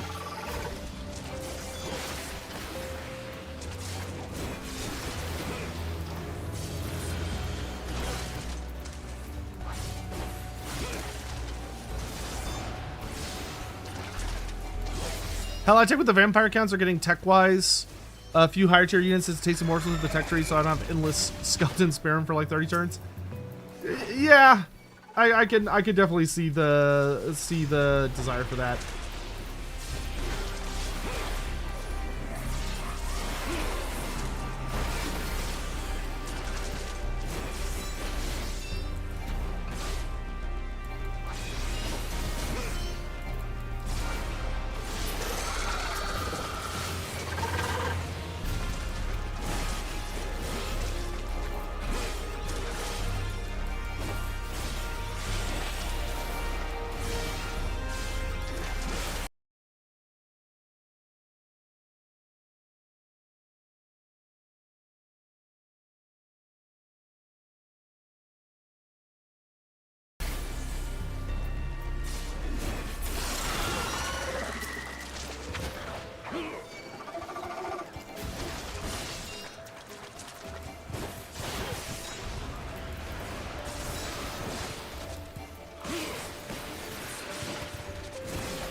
You can see the skies are darkening. It's almost nighttime.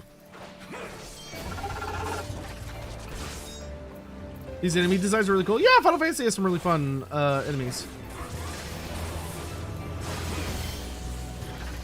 The Japanese do love their weird critters. Sion, thank you for the super chat. Have you thought about the jobs you want to play in Endwalker and Dawn Trail?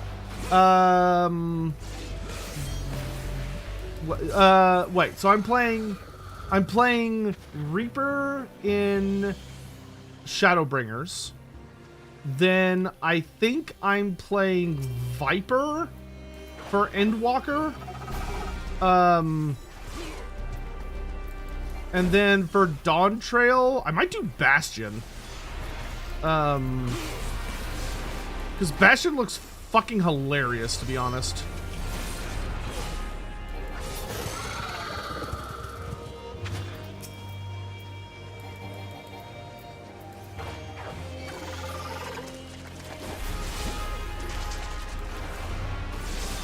Can you share a website? Yeah, yeah, you can post links. Just don't, like, abuse it.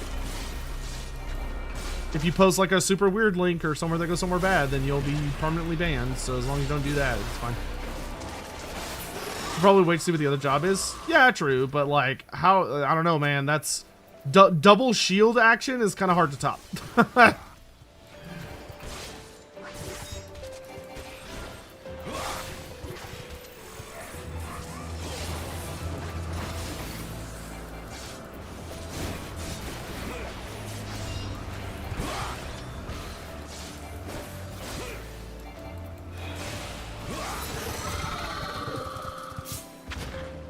Night begins in 43 seconds. Okay. I think with night starting in 43 seconds, we can go ahead and move to where the level 18 Doulahan are going to spawn, which is going to be up here.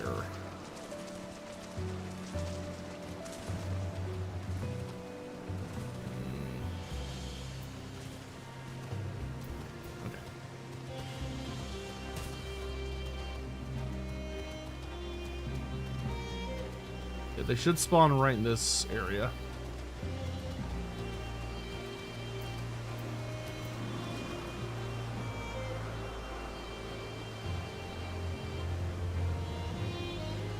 Okay, it's nighttime. They should start spawning.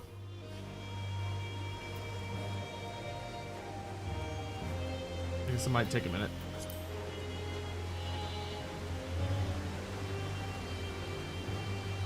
Come out, Doulahan!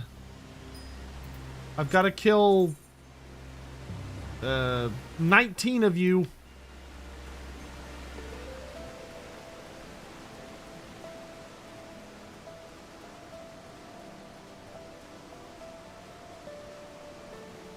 How long do we have to the next weather event? 14 minutes. Okay. Hey, there we go.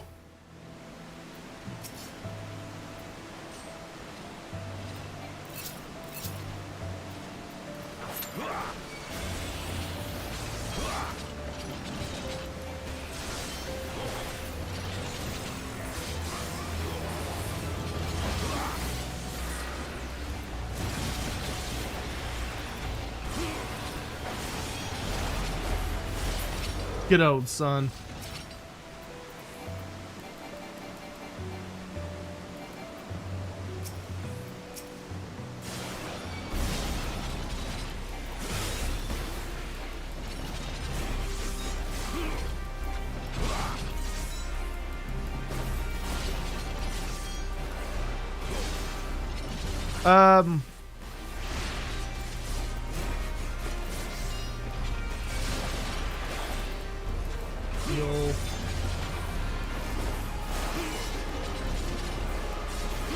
Ooh, spooky. Yeah, they could really burst damage. Alright, we're gonna wait till we're fully healed. We're gonna take it easy against these guys. These guys are kinda spooky.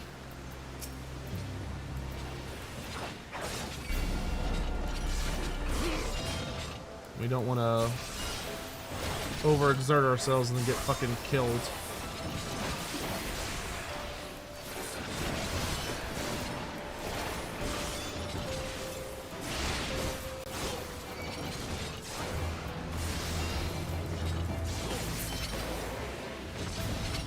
Oof.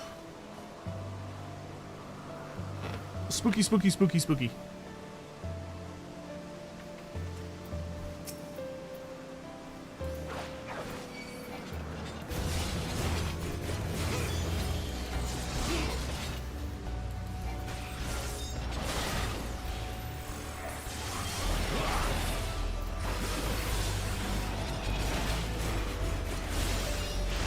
As long as our skills are up, we could pretty reliably burst them.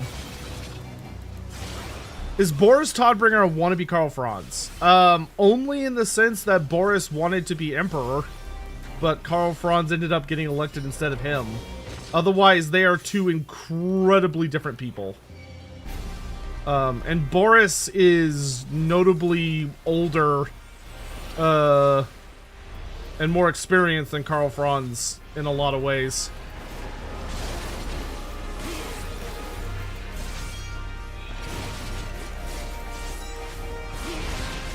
Oh my god, that was scary. Holy shit, that hurt. Ow. Ow. Ow. Parmesia, thank you for the super chat. Speaking of rumors, have you seen Wargammer's article? GW now opened a job opening as head of the Age of Sigmar team. What do you think? Seems current one fired.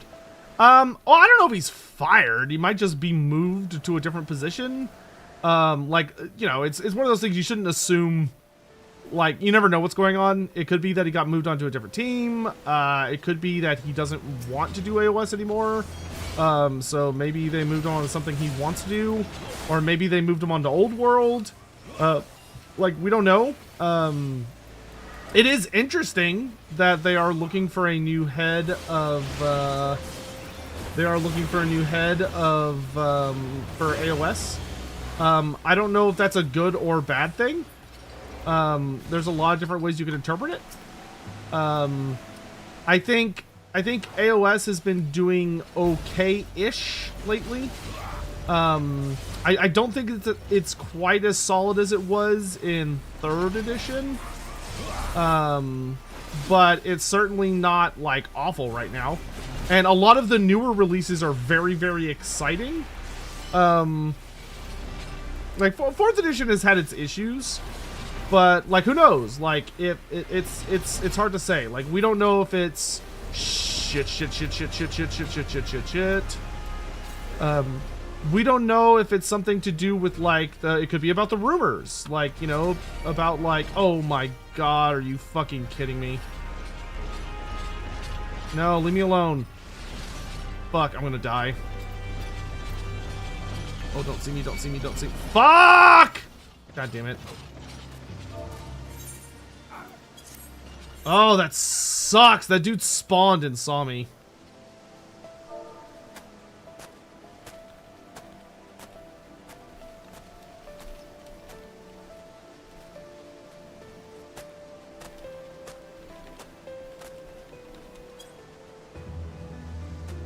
Oh, that fucking blows. I need 12 more. We might be here in a minute. Like, you never know. It could be that, like, maybe he's someone that was responsible. Like, maybe he was the guy that proposed the last world, and, like, word leaked about the last world, and the you know, everyone's reaction to it was really bad, and so they were like, okay, you're done, you're out of here. We want to go a different direction with it. Or maybe it could be that he just don't want to do it anymore. Like, you never know. I do think it's interesting, but we'll have to see what happens. And then he probably got moved around. That is the most likely scenario. I'm excited to see your take on the new Vampire Cup. I'll be doing a video. Yes, I will be doing a video that'll come out later today. Been thinking on what Dalkaris' canon jobs are in gameplay. I leveled them all like you. But in her lore, Azami is a Viper, Dark Knight toying with Hammer being a Dancer as well. I think for me, it kind of depends on what's going to happen with Reaper and Viper. Because Reaper and Viper very much appeal to my tastes. But we will see. It kind of depends. So I would like to right now I would say Dark Knight Dragoon I would probably consider Dalkaris' canonical jobs at the moment.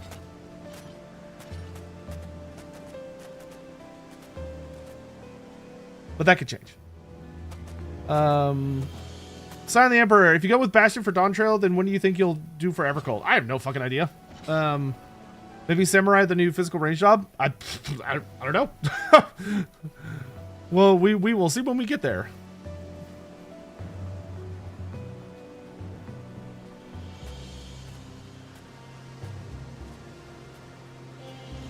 Oh no. Warhammer Fantasy explained by Lumi? Oh no. Oh no, what could this be?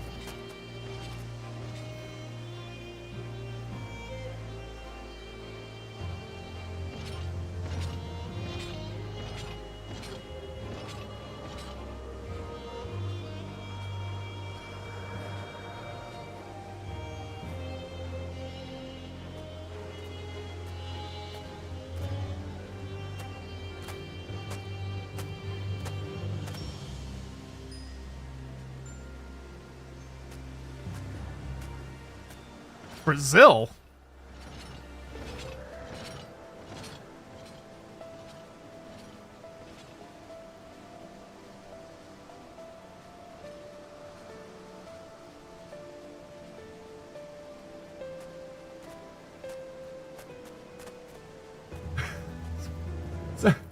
Someone needs to tell Lumi that it's... Someone needs to tell Lumi it's 2026. You could say gold pack. It's okay. You can say gold pack in 2026. It's allowed. Good grief.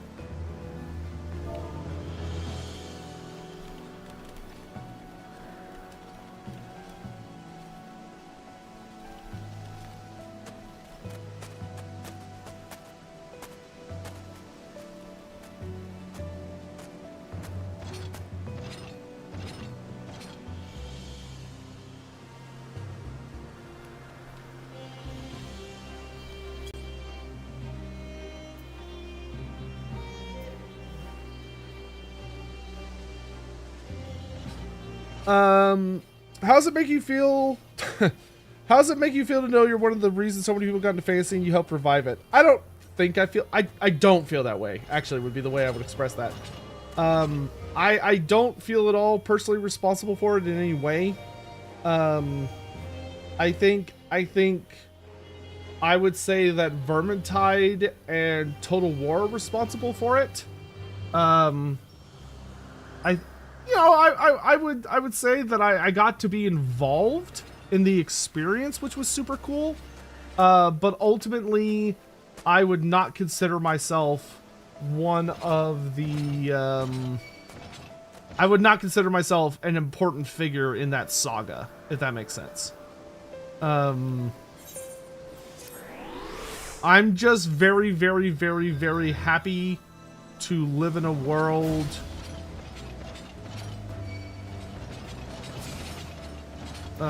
where Warhammer Fantasy can carry on. Are you fucking serious? Oh my god.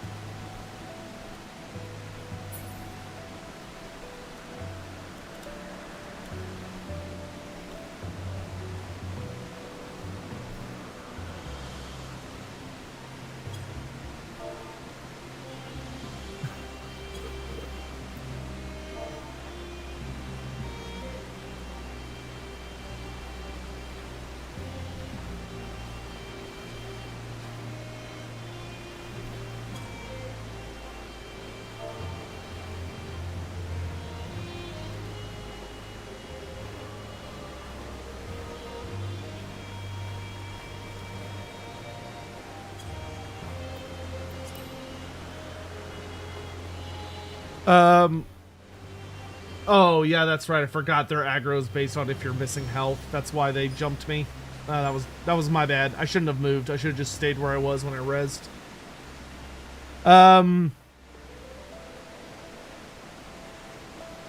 Still find it funny Fantasy's best years happened after it was canceled? Yeah, well, you know, that's life. I don't know what it was about, but in my Lordbeard's notes, you had something you need to send to Andy, just reminding you. I did? Oh, that's unfortunate. Oh, I think I know what it's about. I already took care of it, I think. Poor BC, thank you for the super chat. Do you think Tomb King Lords have got their respective campaign update or just oh no. I don't think they're done looking at Tomb Kings.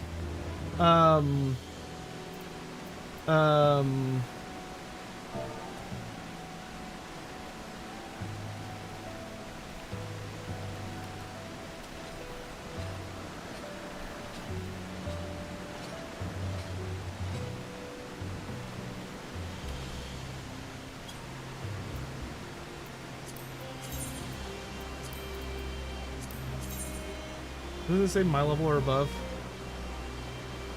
Yeah.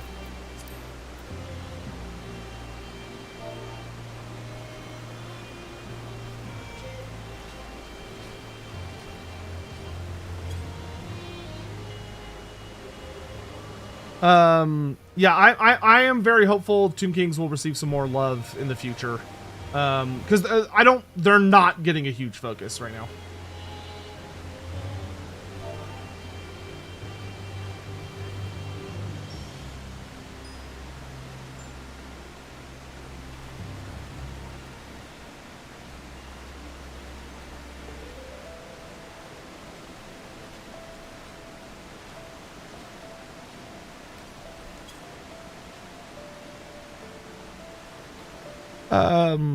Sorry, thank you for the super chat. We should really aim to meet up in person at NA FanFest like 2029, 2030 for the possible announcement 9.0. But then you should meet up to current content. Might even be able to snag a spot in the press tour if you're notable enough in the Final Fantasy 14 sphere. Yeah, that'd be cool. That'd be super cool. That'd be fun. Plus, I have a lot of friends that'll be there, so it'd be great.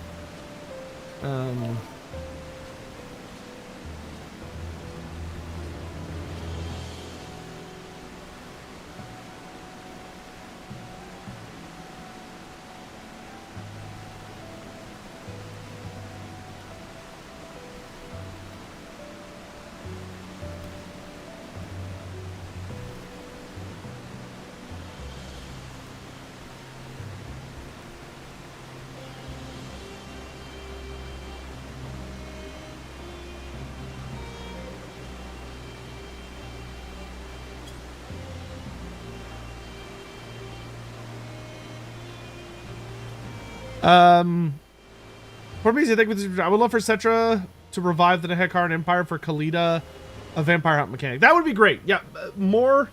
Okay,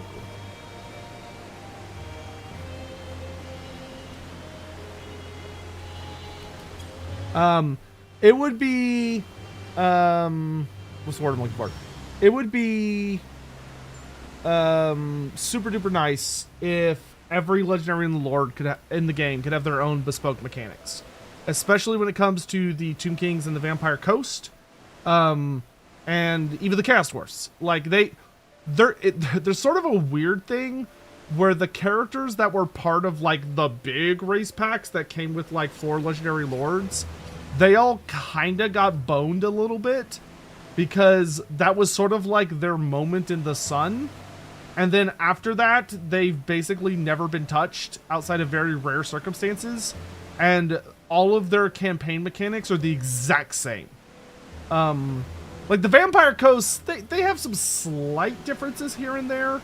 But like the Tomb Kings are identical, which is rough for them.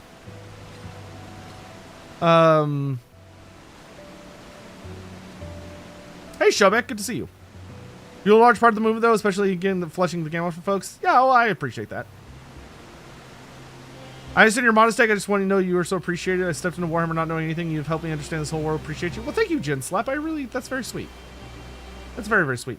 Is there a faction that has legendary lords with no unique mechanics? Yeah, that's the Tomb Kings. Cetra, Archon, Khalida, and Katep all have the exact same campaign mechanics. The only unique thing is that Archon has access to some different units through his vampire count building, but like, I wouldn't really call that a mechanic. Like they all use the Mortuary Cult. They all have the exact same tech tree. They all go after the Books of Nagash. All the Books of Nagash do the same things for them. And they all have the same overall goals. Like, granted, some of them are a little better at other things. But, you know.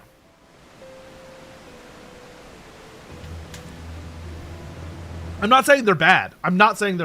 And they were a fantastic DLC for the time.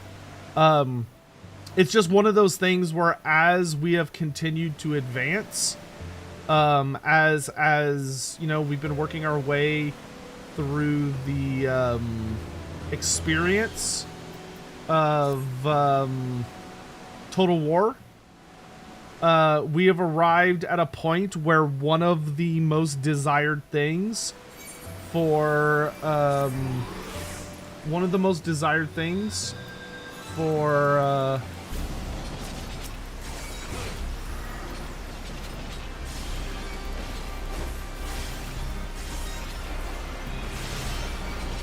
dude, that guy immediately jumped my bones. What an asshole.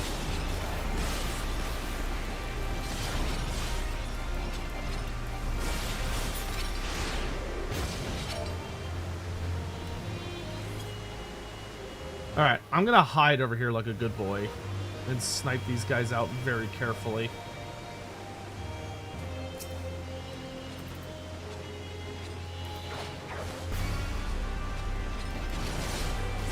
I feel like I should send that dude like a fucking cookie basket after all the times he's rezzed me.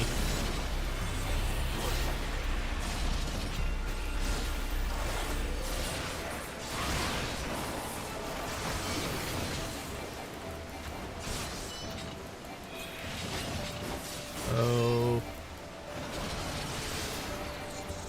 Are you kidding? I'm gonna get killed again? Bro, fuck it. I'm just releasing.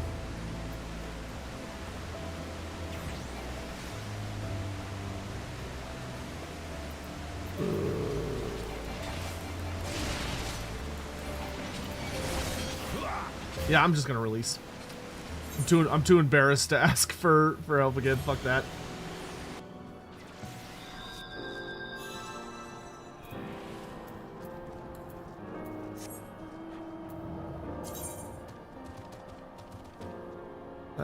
Go there. Okay.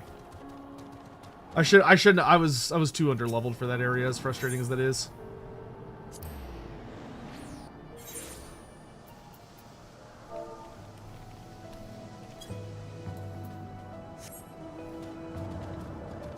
Oh, I need to kill sprites. These are level 15 sprites.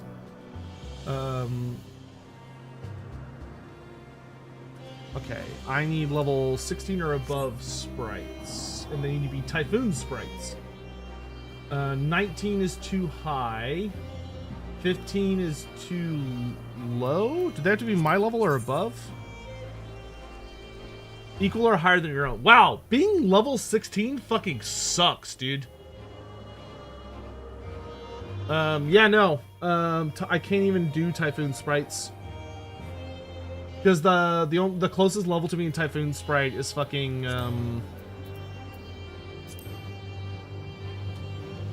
is fucking 15. And then the next one is much higher.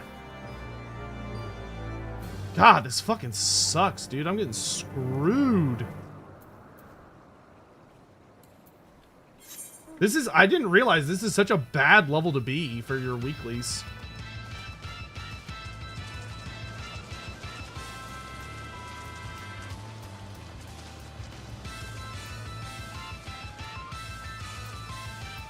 But he said they're level... Oh, I'm looking at the wrong thing.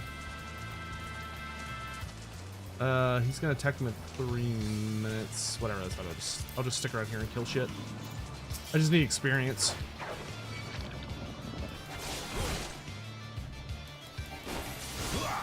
What's the in-lore explanation for the Hierotitan having laser beam eyes? The in-lore First of all, there really isn't one. That is definitely something Total War just kind of made up. Second of all, if you were going to add an in-universe explanation... Well, actually, okay, no, it actually is kind of supported. So the Hierotitans are very, very powerful magical creatures that are... they're these big magic beasties. That are able to they channel the winds of magic on like an absurd scale, and they carry really, really powerful magical artifacts. And one of the bound spells that they have is called Shim's Burning Gaze, which is technically a bound spell that they're able to manifest in the lore of light. And the way that spell is literally described and manifests is it is a spell where they shoot laser beams out of their eyes. That is what that spell literally just is. So if you were like, well, how do they do it? They're using the lore of light functionally. That's what the laser beams are. It's magic.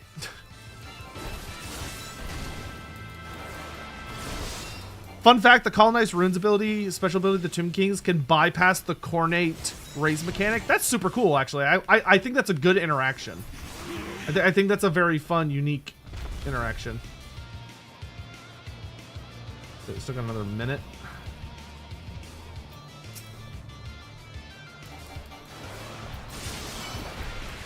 I don't even know if I'm supposed to be killing this big fucker, but I'm gonna.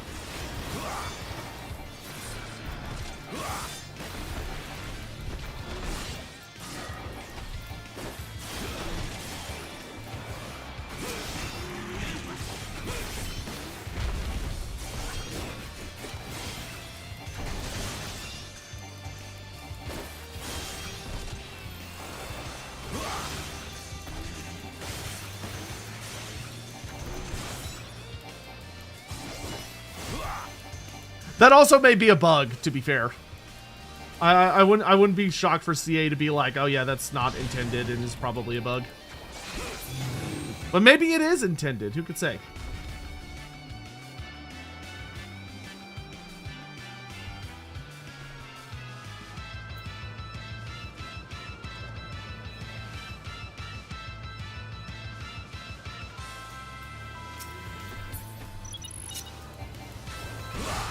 I don't know if I can even help with this thing, but I'll try.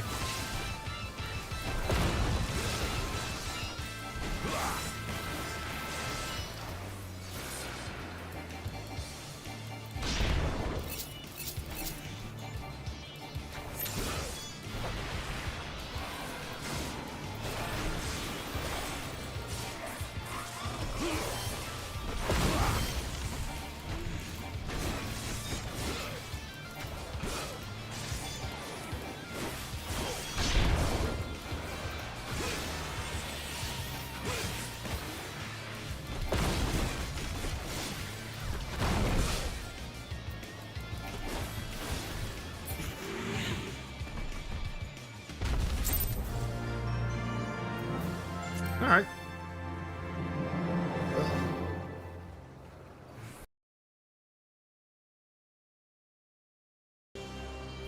How can a construct use magic? It's built into them. It's quite literally like fundamentally built into their DNA, essentially. So the construct is designed to naturally draw in and control the flow of magic. And in addition to that, they also carry these massive artifacts that the construct has the ability to channel magic into, which then causes a reaction, essentially. Okay, so he said there's Ashkin over here. Oh yeah, level 17 Doolahans. Okay, there we go. They're a very big asshole.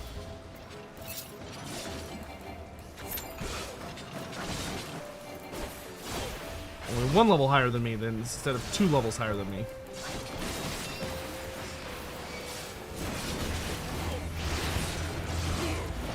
And I accidentally pissed off another enemy. Cool.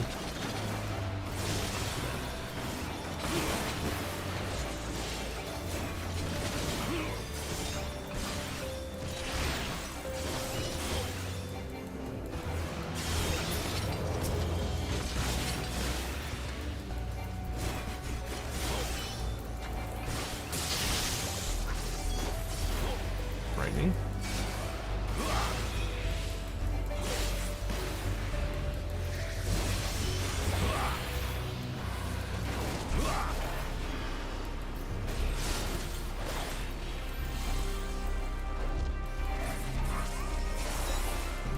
I fucking hate paralysis.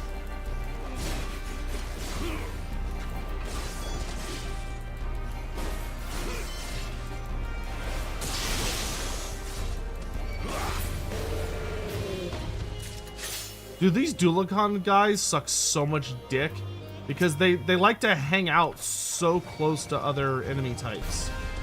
And then this stupid shit happens where I have to fight like a bunch of them at once.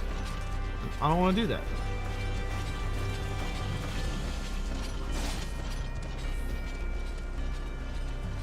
Leave me alone.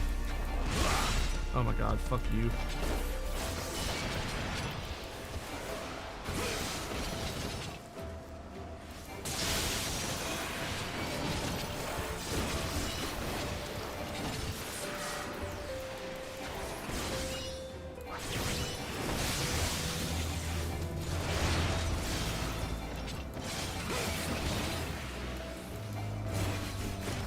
And they're not even the same element, so like one of them fucking fucks you up.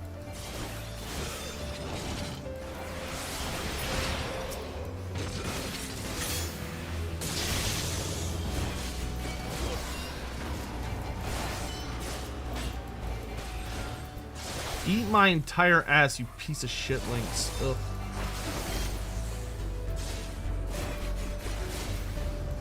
Have I seen the new units added to the Tiger Man mod? I have not. That is not something I keep up with.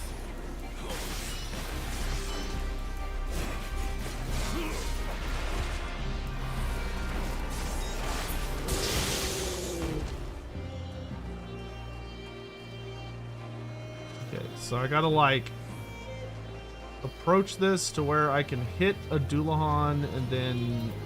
Okay, there's one. Stay the fuck away from everything else.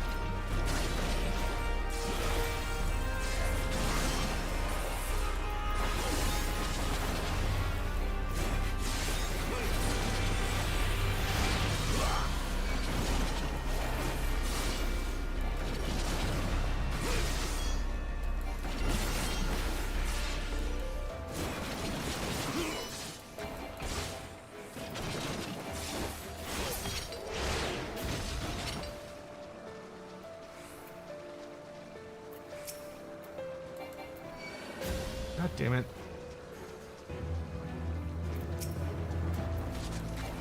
Yeah, whatever, come get me, dick.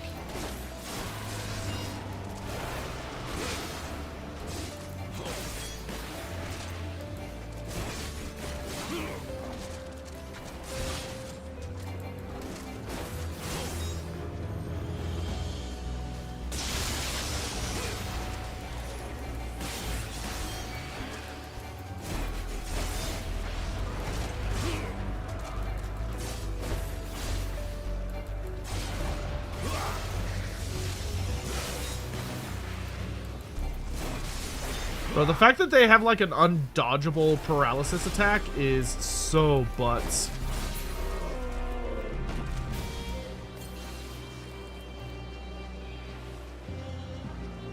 I wonder if I'd be better off sneaking off behind them.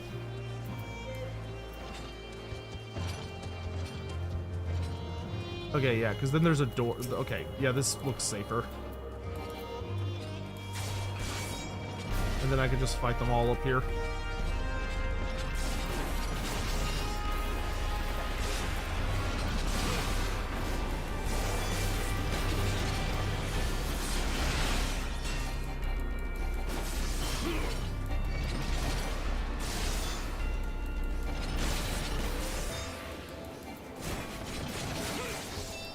What would you want to see for the Satang, the Watcher's counterpart, magic using construct? Actually, I'd probably want to just see like a big melee construct. Just like a big hardcore combat specialist. If it was up to me. Oh, is it daytime? Oh, you're kidding me. No, it's daytime. Are you fucking serious? Bro. 7 away. Oh, that blows. Alright, I need to try to make it... Oh, no, wait. No, I'm not strong enough to fight any of the wind sprites. Oh, this fucking... Oh my god, this sucks so much garbage.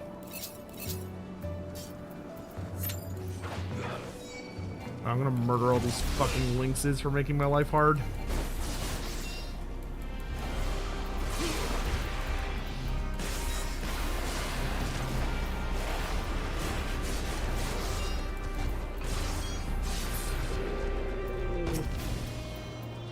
Yeah, like their sprites I'll be able to kill very, very well once it starts raining.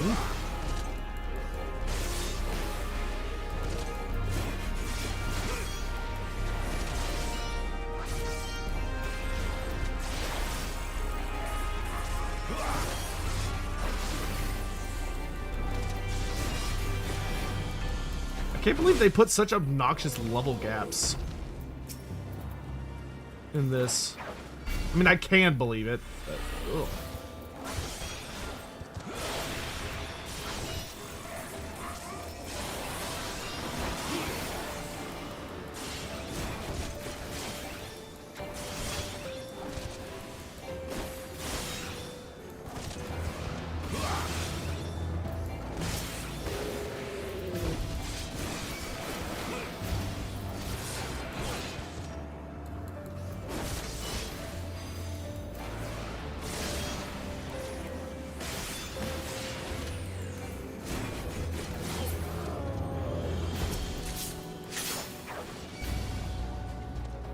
This is what it's gonna be.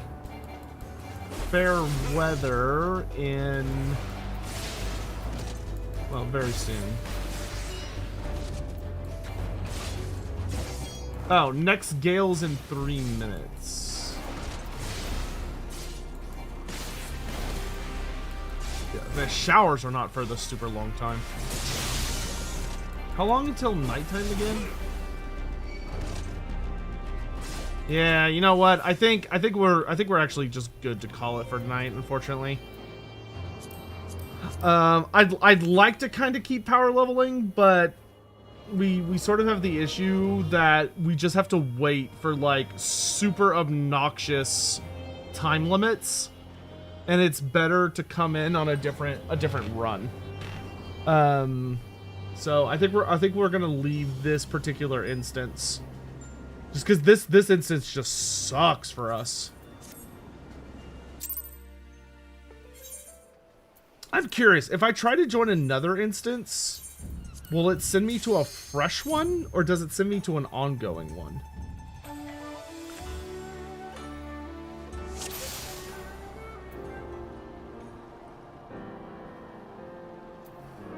I think this is where I just was. Yeah. All right, so yeah, I think we're just gonna call it. As much as I would love to keep going to get all of our weeklies done, which should give us to level 17, I think we need to wait until we have someone that is more easily around and can give us better advice. Because, like, holy shit, we got screwed by that. That's all right, though. Okay, we did make some really good progress today, though. We got like 7 levels, I think. So that's pretty good. Next time when we come on stream, I think we'll once again just delve immediately into Eureka to finish our weeklies, and then once our weeklies are done, we'll finish Astrologian, because our Astrologian is at max, or we are level 70, but we still need to do some story content for it. Because this is only the level 65. We have to do the 65, the 68, and the 70 quest still. So, we'll do that next time after we finish our weekly shit for, this. But, made some really good progress tonight. I'm overall pleased, but I think we're good to go ahead and call it. Because I don't want to wait another 30 minutes to do stuff. It's a lot easier not having to just wait obnoxiously for eternity. But thank you all coming to hang out and everything, and all the support and all that jazz. I really appreciate y'all spending your evening with me. It was lovely just kind of hanging out and getting caught up on some stuff. Lots of stuff to do. I still need to make a bunch of videos and do other nonsense. Yeah. I will be back probably at some point today, either for some more Final Fantasy. We need to play some more Elden Ring too. We might do an Elden Ring stream today, but you know, there's just the stuff, always stuff to do. More to do. I hope you're all having a good start to your weekend and are making sure to take care of yourselves.